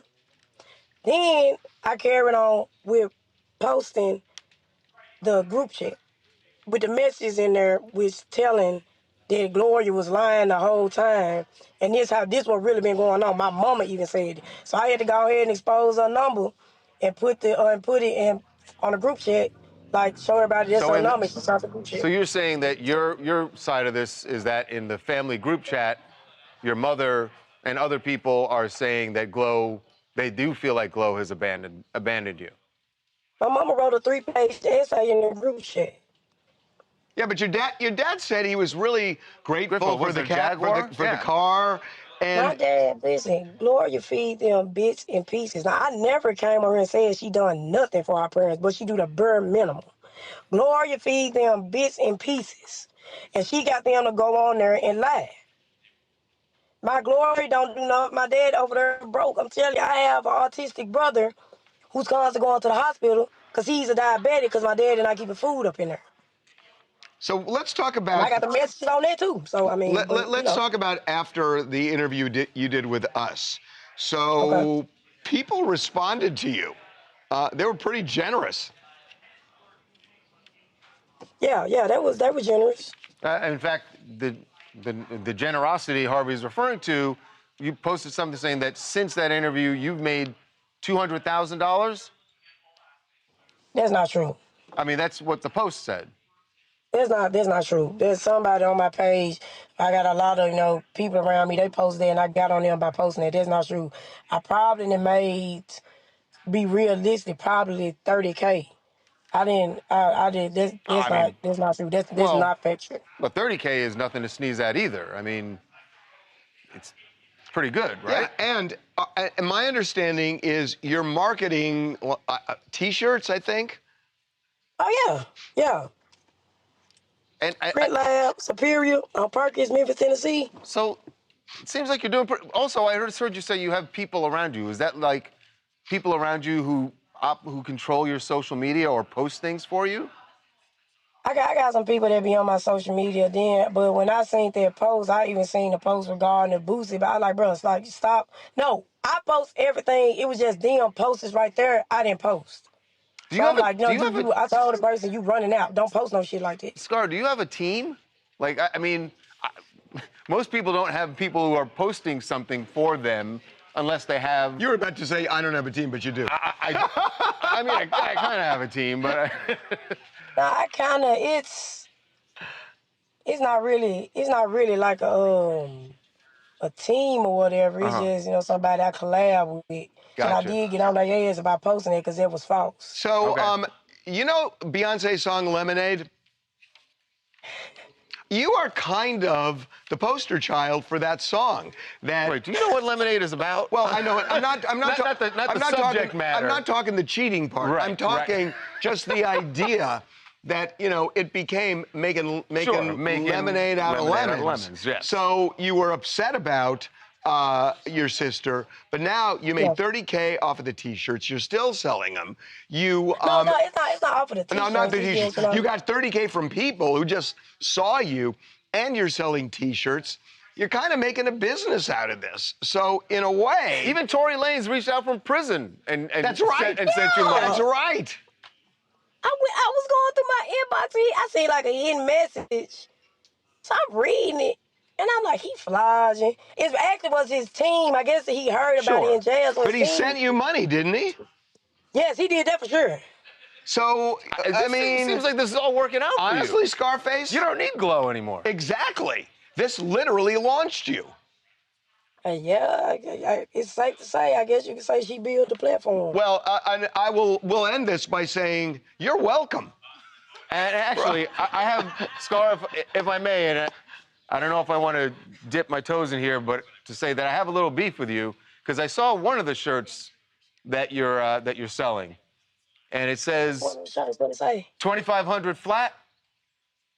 That was a quote from me. That was a quote from me. If you really look at it, so I'm just he saying, he started it. Let's go. You need to have your team talk to me. We got to talk about a cut. I got you. Hysterical. At least 2%. Okay. I got you. Check's in the mail. Good luck to you, Scarface. I got you. Okay. Hey, Daniela, in post, you put Charles's reaction to that Charles in, need a because we were on percentage. her the whole time Charles was reacting. So show him. 2,500 flat. 2,500 flat. 2,500. That was said her flat. Charles. She said, Okay. yeah, That was 2,500 her. flat. It should actually say Let's Charles put from that in. TMZ. Although, How long was that? I'm good. 7, 10? I'm good. She can. She's still trending very, very. I will a say, lot. maybe make her B, just because. Yeah. I would make her B, and honestly, I would make the other a long E. So that way you separate. A long E? Yeah, the Mory one, a long E. And so we can make B a little bit shorter, D a little bit shorter. Just so C, you're not... you mean? No, because... You just said make that B. Make Glorilla B, but right. make the Mory woman E. A longer E, which means then we got to do a shorter D. We have to do a shorter D and maybe a shorter B. Probably Right, we C, still C, exactly. right, I'm sorry. They're all saying run Charles's cash. Exactly. They Send her my Venmo they right said- now. they Are we said doing C or D right Charles now? sent her a cease and desist. Or you should probably sign the Want to shirts. see? Sign the shirts, get a percentage. Yeah, let's do that. That's yeah. good. Somebody said TMZ calling her out. We love it. Because she did blow up after their interview. Yeah. Like, it skyrocketed her. Yeah, for sure. Yeah, like, it was like the beginning. Like, she was everywhere, but this just, like, set Well, her Tim's up rejects so could wide. go in F. She should. How did he say 5,000 from jail? I mean, how Why do was people one say up that? again? As if he still doesn't get money from like Where would he get money in jail? residuals? He's got money. His Well, account, as she said, his his bank people account. send it. People still Yeah. stream Tory Lane's I mean, we could music. if you He still want. puts out stuff. He's still getting Right. paid. He's just physically in jail. Yeah. So like whoever's running his bank account, I'm sure puts his commissary is never wanting for anything. I'm sure. Yeah. So he says, hey, send Shorty 2,500. He has a way of keeping himself in conversations. Hey, that's For sure. ours. That was a great way to keep himself in a Yeah. conversation. Charles, you gonna buy a shirt? Clorox Breach Company said, who? You're gonna buy a shirt? No, I'm not buying a shirt with my quote on it. You can send me one. Wait, so Clorox Breach Company said, who owns the Rasta Man trademark? Oh, you should. That's probably trademarked already. Owns it? You think so?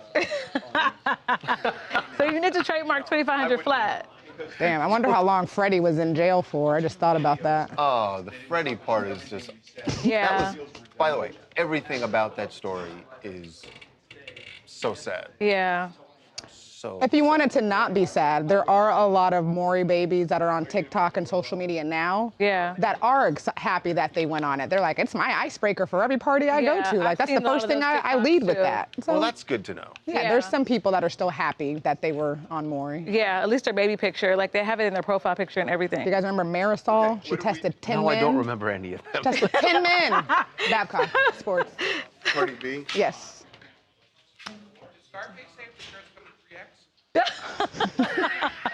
I'll let her know. We got a special Yeah, we'll request. let her know. I will let her know. Actually, I do, and I want Charles to sign mine. Can I send her a picture?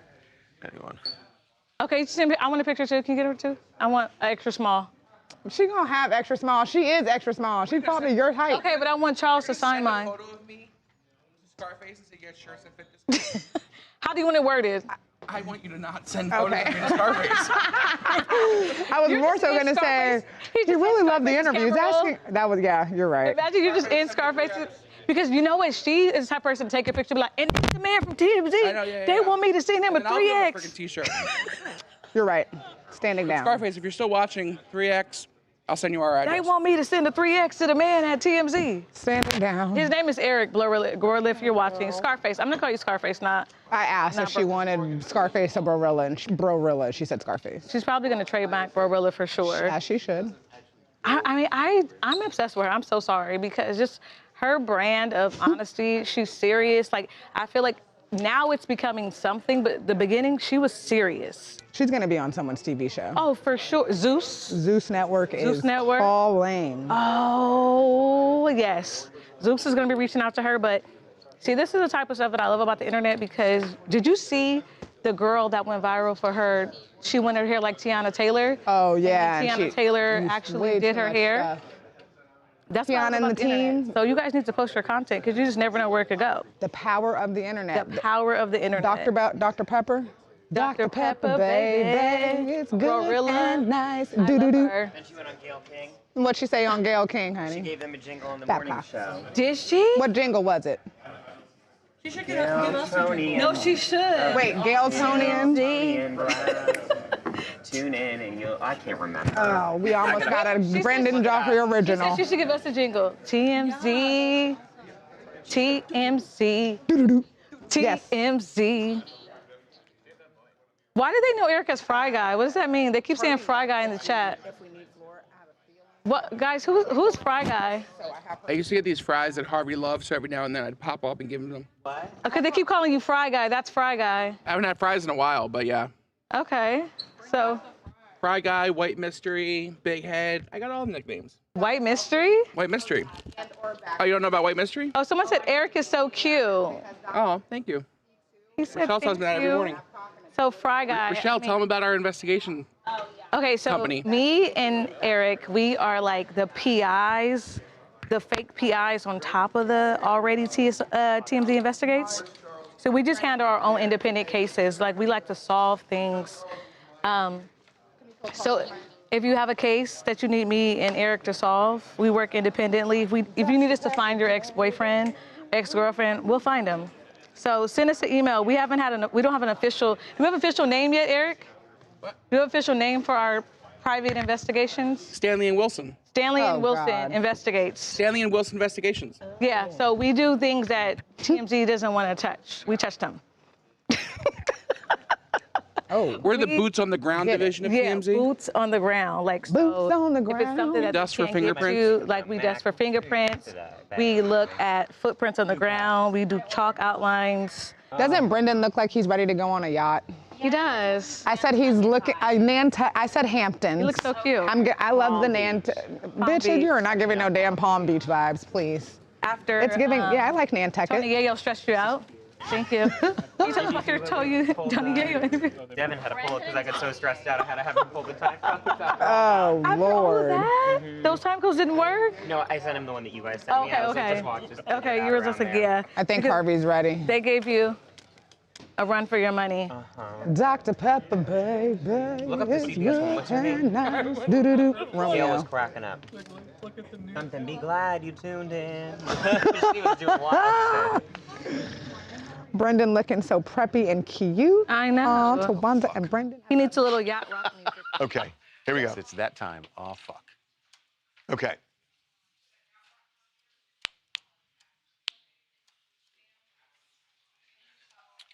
Well, Cardi B's world tour is off and running. Yes, she is the drama.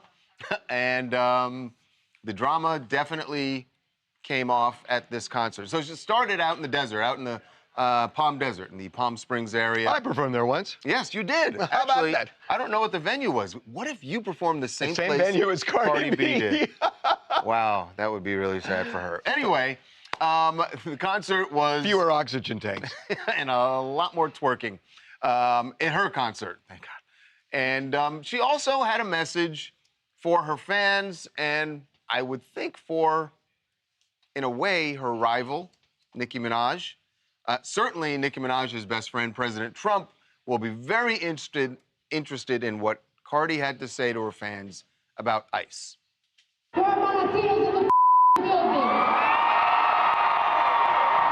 Mexicans in the building.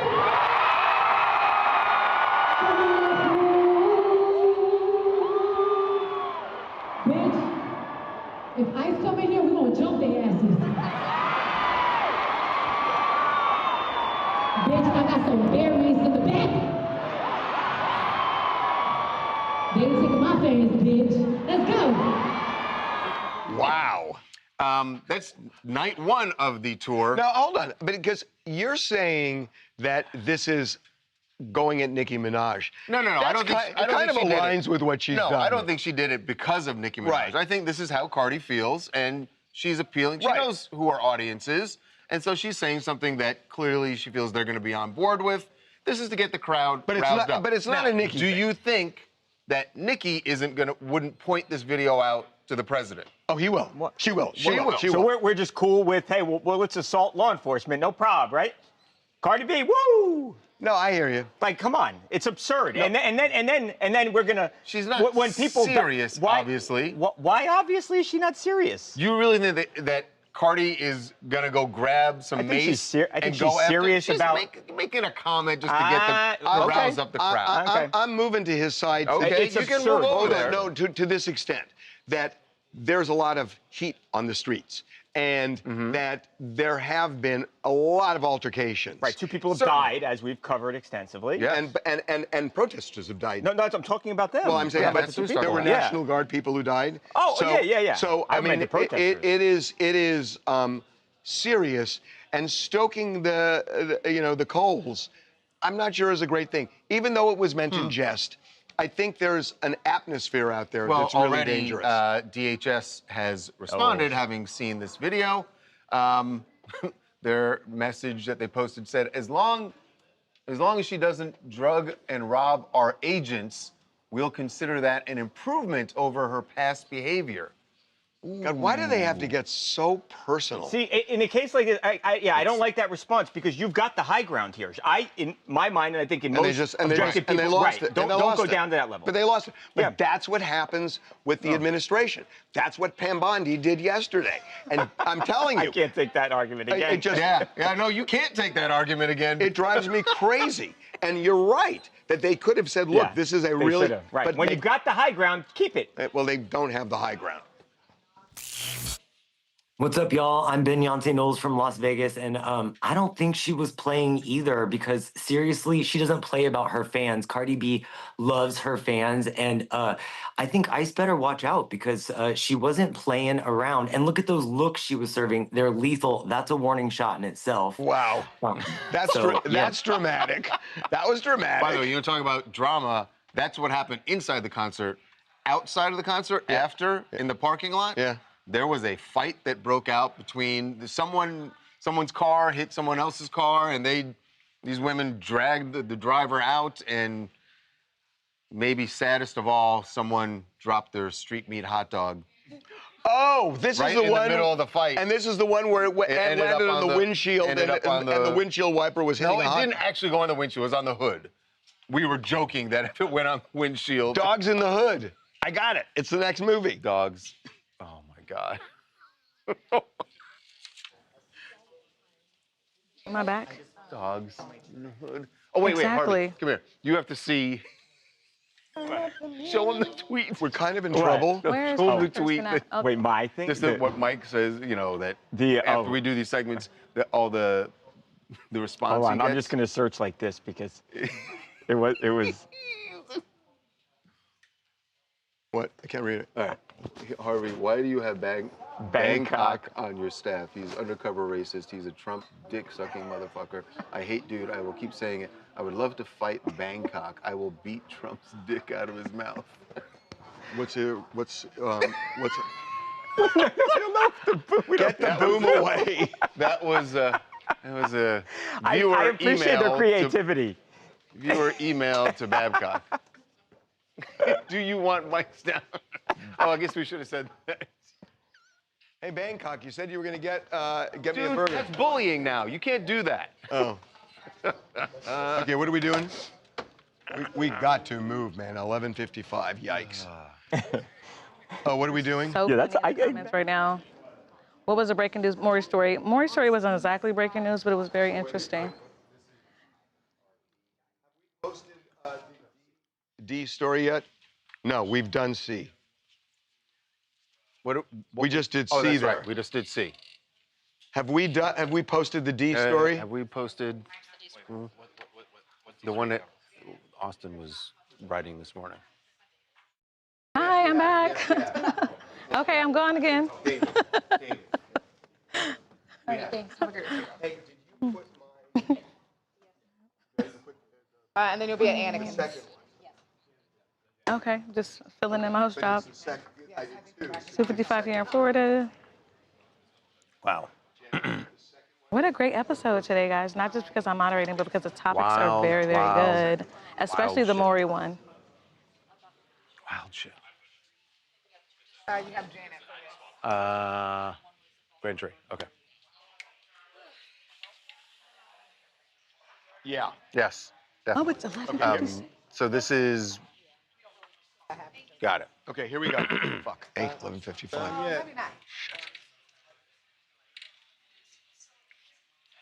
Welcome back to TMZ Live. The grand jury that was convened here in Los Angeles investigating the David case, the case of Celeste Rivas. The case of Celeste Rivas, her murder. They are now expanding the number of people that they want to come before this grand jury.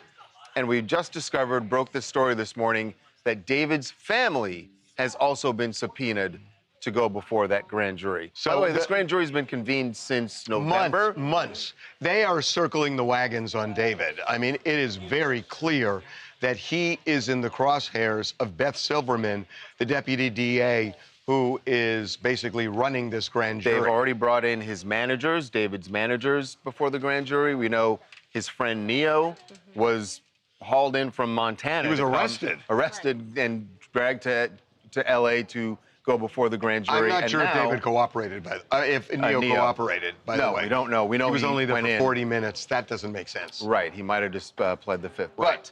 But now they want to try and have David's family go before the grand jury, but they are putting up a legal fight at this point before they submit to this. Trying to figure out what the legal basis for saying no is. So in they're this saying case. that it violates their due process rights because some stuff was redacted on the original The affidavit, yeah. But I don't understand how So they're someone... saying because the affidavit was redacted, Right. they don't know, they haven't seen a reason why they are material to this at all. Right. And they want to know why they should be called in before this grand jury. I don't know that flies at all. So they have submitted, by the way, to an appeals court in Texas, which is where they live. And the appeals judge is now asking the district court why this was redacted. And I guess the appeals court will decide whether the family has to go. Around the time Celeste's body was discovered in the trunk of his car, there were stories that we cannot confirm that David had gone back to Texas with his parents, and I'm guessing that might be what the grand jury, what Beth Silverman wants to hear about. That's I don't know it, but that's my guess. Do you also remember that there was that swatting call There was to a David's swatting house? incident at the in Texas. In Texas, and his parents opened the door. Yeah. Now, I don't know that the swatting is particularly relevant, but if David was there, then it might be relevant. What they have to say might be relevant. And again, we haven't known where David has been all of this time. We haven't seen There's been a lot of speculation. People think that he went back home and was with his parents, but we will see if they end up having to go before the grand jury. Hey y'all, I'm Jalen Johnson. I'm from Houston, Texas. And when it comes to this case, his family, I can see, like, I understand wanting to stick by family, but when it comes to certain things, it's like, if you're trying to help him in a way, I don't think not going is the best thing to do. Or trying to, basically try to hold back on what you really want to do. So I don't think that's the best way to go. Well, it puts him in a spot because they can't take the fifth because if there's anything to incriminate, it may be against David, but not them. Right. So the fifth may not fly. So it really kind of puts them between a rock and a hard place. Okay, what are we doing, D2? That's Donna Kelsey who's doing it? You too. Okay, let's do it. You ready to rock? Yeah, we are ready. We got to move. So They you don't gotta get split. move. Hey.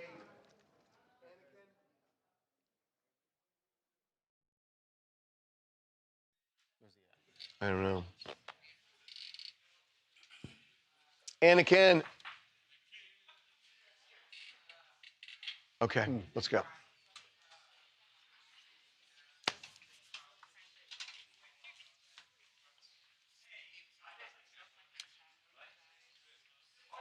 Well, there's a lot of buzz about Taylor Swift and Travis Kelce potentially getting married sometime in the next 6 weeks because he's going to be on hiatus, an extended hiatus from his podcast. So that's what the Swifties are wondering. If you want a real answer to this, there's only one person to go to. Well, there are two people.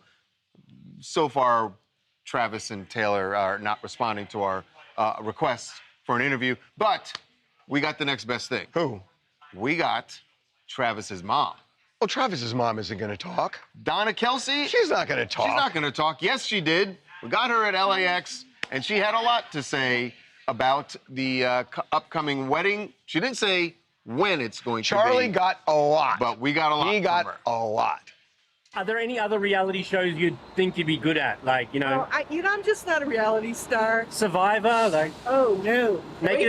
Way too tough. Naked and Afraid? No, that would be sad for everybody watching. No. Are you looking forward to the, mother-son dance at the wedding? Oh, I'm sure it'll be interesting. Oh, that's yeah? For sure. Have you got a favorite song you'd like to do it to? I think with Jason's, I danced to Love Shack with the B-52s. Oh, wow. So we'll see what I can muster. Did you have to sign an NDA, even though you're the mother? No. No, they know I can keep a secret. I love that. I love that last question. That the NDAs only go so far, and you're not going to your mother-in-law. Can you imagine going up to your mom or your mother-in-law and saying it's going to cost you $1 million if you tell anybody about this? Yeah. But Charlie got something. He definitely did. I mean, this clip has gone totally viral all over the internet. And look, there's already been so many people that have come forward and said, like, yeah, I got invited to the wedding, but I signed an NDA and I can't say anything. Well, now that Taylor's close friends are going to know that Travis's mom didn't sign an NDA, do you think if you're a close friend, do you say, like, oh, I can keep a secret, I don't need to sign? Because in a way, when you're having someone sign an NDA, it's almost like, I don't trust you, and I need you to sign But if this. they present it to you and then you go, I don't need to sign this, come on. Why wouldn't you just sign it? What I find... The fact that if you try to fight it, then I'm going to think that you're the one who said something. So what I found interesting, and I may be overreading this, but the B-52s singing Love Shack, that feels like a Jason choice. And it was. And so what I wonder is the reception going to have Travis's stamp on it just as much? You mean, well, I mean, Travis loves Taylor Swift's music, so he could very well pick one of her I'm not songs. even talking about I'm going beyond the music. I'm talking about the whole vibe of the reception. That maybe she's in charge of the wedding. He's much more involved in the reception. I think he'll play a huge part in making it fun. Taylor will make it beautiful. He'll make it fun. It'll be bigger than Sanchez, you think? Yeah, Loren, San Diego, California. Hey, Lorena, before you start, is this going to be bigger than Bezos Sanchez? I don't know. It depends. It depends on what they're going to do about it. Yeah, we don't know. So what's up? What's up? So I personally think one or two things. Either Donna Kelsey's going to spill the tea at the next bingo night, or I don't know if you ever grew up where your mom was always late, so you told her a different time to pick you up because she was always late.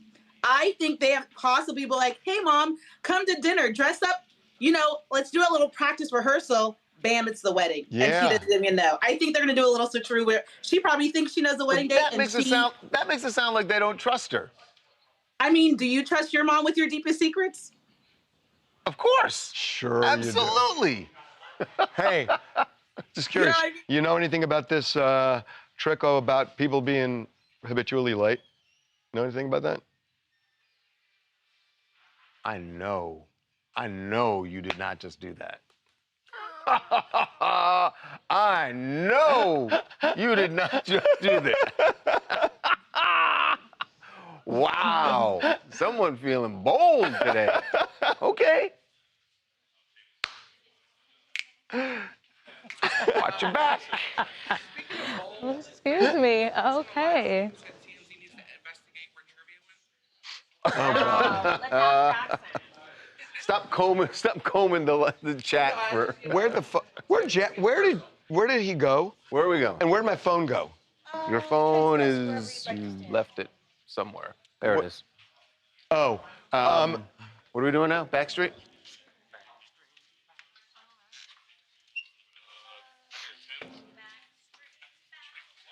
Doom, doom, doom.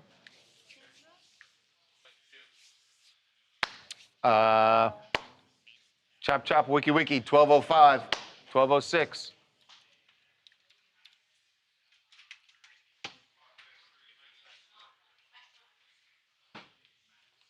Okay. Here we go. Oh, 1206, Jesus. So you got to jump in fast. Oh, no, because we got to do this. We have a shot. And we have a shot. Jesus. How are we going to? Okay. We can't just. We still have to fill the time of the show. Okay, no Skype. Go right into viewers. Got it. Here we go. Okay. This is E block. Where are we? I'll do this. I'll do this. F.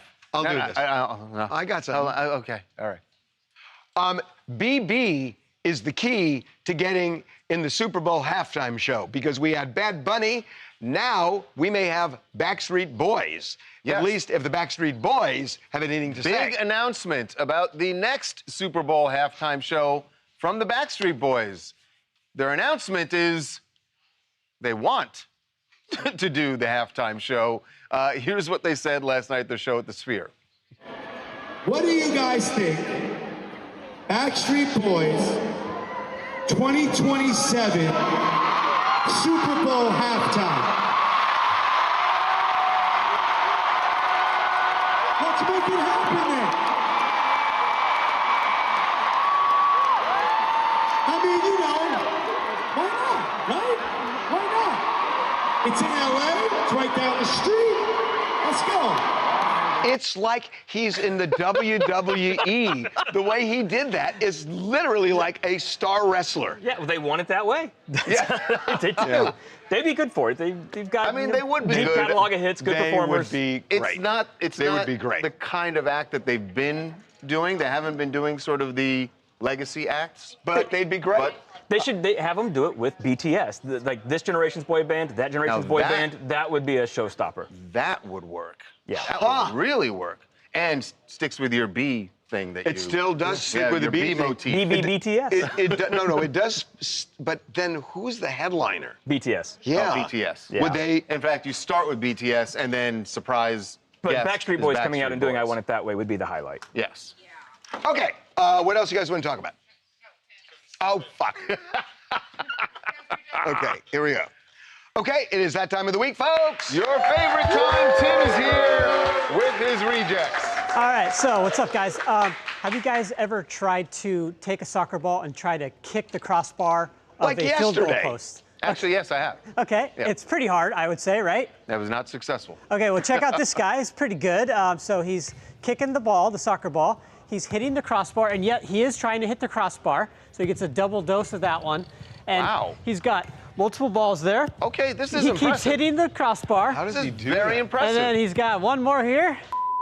Oh! Yeah, he's so close to the end there. But you know This what? is That lots made fun. it genuine. Then you knew that, like. Yeah, it wasn't this was- edited or anything, but pretty impressive Well, nonetheless. if he's that good, then he should just be a kicker and get a little bit higher. He could be an amazing kicker.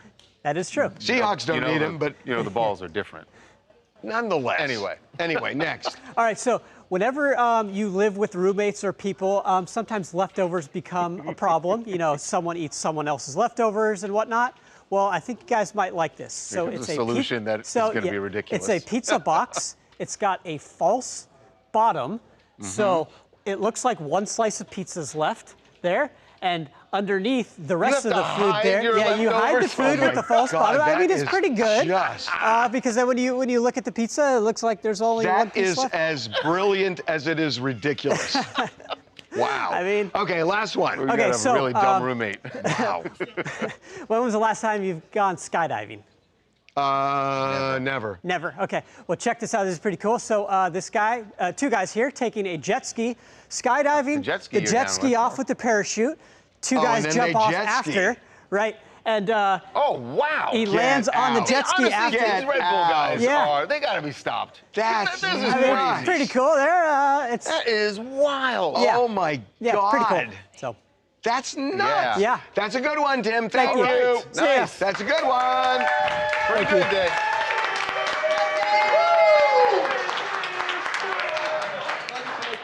Okay, what's G? What's G? What's G? I got a meeting, guys. Who, what? Breezy getting engaged. Okay, here we go. Sir, it's the fiance's name? Where is Anakin?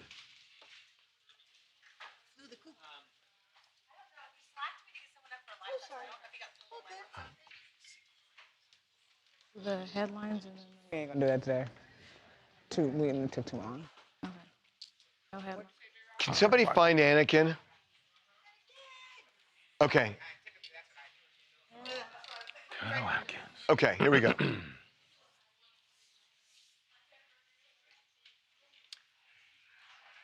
Olympic skier Breezy Johnson proves that even when you don't win the gold, sometimes you can win something maybe more valuable. Certainly more valuable, I should say. That's what her fiance would like me to say, because after she had that horrible crash that you just saw there, by the way, lots of skiers crashed yesterday, not just Breezy. I think it's very slick. Yes. Well, snow and ice. Okay. Is slick. Okay. Sometimes it's not. Her Sometimes there's powder. boyfriend, which he was at the time, greeted her at the bottom of the course and had a ring.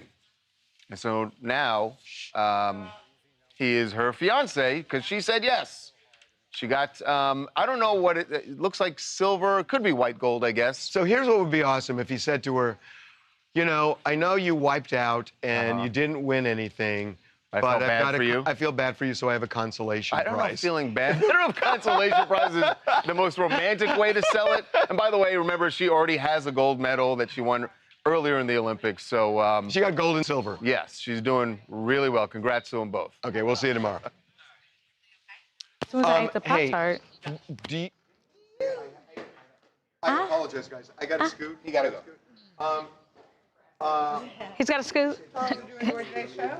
Yeah. We're just gonna make this the new end of the show segment. It was end of show. What is end of show? Hashtag end of show. You know, like Show Mr. Charles. Ending thoughts. Who did that? Oh, like remember like Jerry Springer. These are my final thoughts. Give us your Run final DMC thoughts. did it on, you know. That's my final thoughts. There we go. This is the new segment, guys. This is the new segment. Want to know more about So- children of 90s talk shows? Want to know how they're doing? I'm concerned about them. Yeah. And I'm glad, Tawanda, you told me that there are some who are really happy because Kayla's story was just very sad. It was sad. On the other hand, I want to talk about Scarface. 2,500 flat. Where's my money? Show me the money. Where the money reside, where the money reside. 2,500 flat. I'm kidding, you know. But, How much flat do you want? No, I'm good. Do you remember I'm when we good. were pitching She can have that. Damon topics and one of them was the power of the internet? Yes. She is an example of the power of the internet. It is really weird, like, because the fact that she got that much positive $30,000 feedback and that people just gave her money. I know. I always say this, like, if I just posted a GoFundMe tomorrow, Yeah. would people actually put money in it? Yes. No. Yeah. Not for Charles. You What don't the think hell? so? What do you No, mean, why no, not? because what's your story? You're an executive here's at here's my TMZ, story. so you don't need money. Well, we don't know that yet till we know the Yeah, story. you don't know. No, okay, what's the You story? don't know what's going on. What's You the don't know my story? finances. What's the story? Well, it has to be I got to juicy. come up with something. But, Exactly. But I just And the you're fact that- but you're still working here and you're Because posting most- the GoFundMe? No, they're not giving you money. what if you don't know? Here what if comes Harvey's not paying me? here comes Michael J. What if Harvey's not paying me? What do you even what could you Shut even up, say Mike. about this? Shut up, Mike. I'm working this year, all right? You want to cut? You have to have a story that people are going to be interested in. Like, But I just think that the reaction after she came on, there was a lot of reaction to Scarface because she was a character. And so I get that there was reaction, but most of it that I saw was like not positive. Most people are like, hey, take care of yourself. Like you can't expect your sister to just give you a handout for the rest of your life. And yet there were people giving her money. So in a recession, you're right. The power of the internet is I don't know how she got the $30,000. I don't know if there was more Tory Lanes out there that silently, donated. And someone in the chat said it's not life-changing money. No, it's not life-changing money, but it's $30,000 she didn't have last week. Keep in mind, she didn't want life-changing money from the beginning. She wanted $2,500 flat. But even so, should we have her on again? Oh my God! Like should we have Scar on maybe just weekly? I don't know. I weekly. Scarface. I have a lot more questions I want to ask her, but she always says something that just sort of throws it off. Like I really want to know. I want to know, what does she do? Do you guys get together for Thanksgiving? Yeah, but there's 9 of them though. There's 9 of them. Yeah. What's her chosen? What are her interests? What's her field? Did she work doing something before, and now she's not? Has she always been into merchandise? And like also, I saw her, with her t-shirt she had on. Going forward with the power of the internet, you still have to make sure you still, make yourself relevant. Yeah. So what is her plan next? I could very much so see her on like a Zeus show or something. I could see her. She's a podcast. But see, this is why I love her, because I don't even think she thought that far. I think she really wanted that money. And then this just came with it. I think she's all about the dollar. I don't think she wants like fame like that. It just came with it. But I think that people like her, because it's so funny, it's so ridiculous because she's being honest, she's gonna go far with this. But there's definitely some beef. Oh, like for sure. I think there's like we're laughing about everything, but there's legitimate beef there because if really all she wanted was $2,500, she would have Glow would have come out and said that growing up, Scar was mean to her, tried to allegedly tried to shoot her at one point in time. So they've had a tumultuous relationship. Yeah. My question is, if you're Glow and you know morally and ethically you've done what you needed to do, you know how your relationship with your sister is, would you have even commented on it?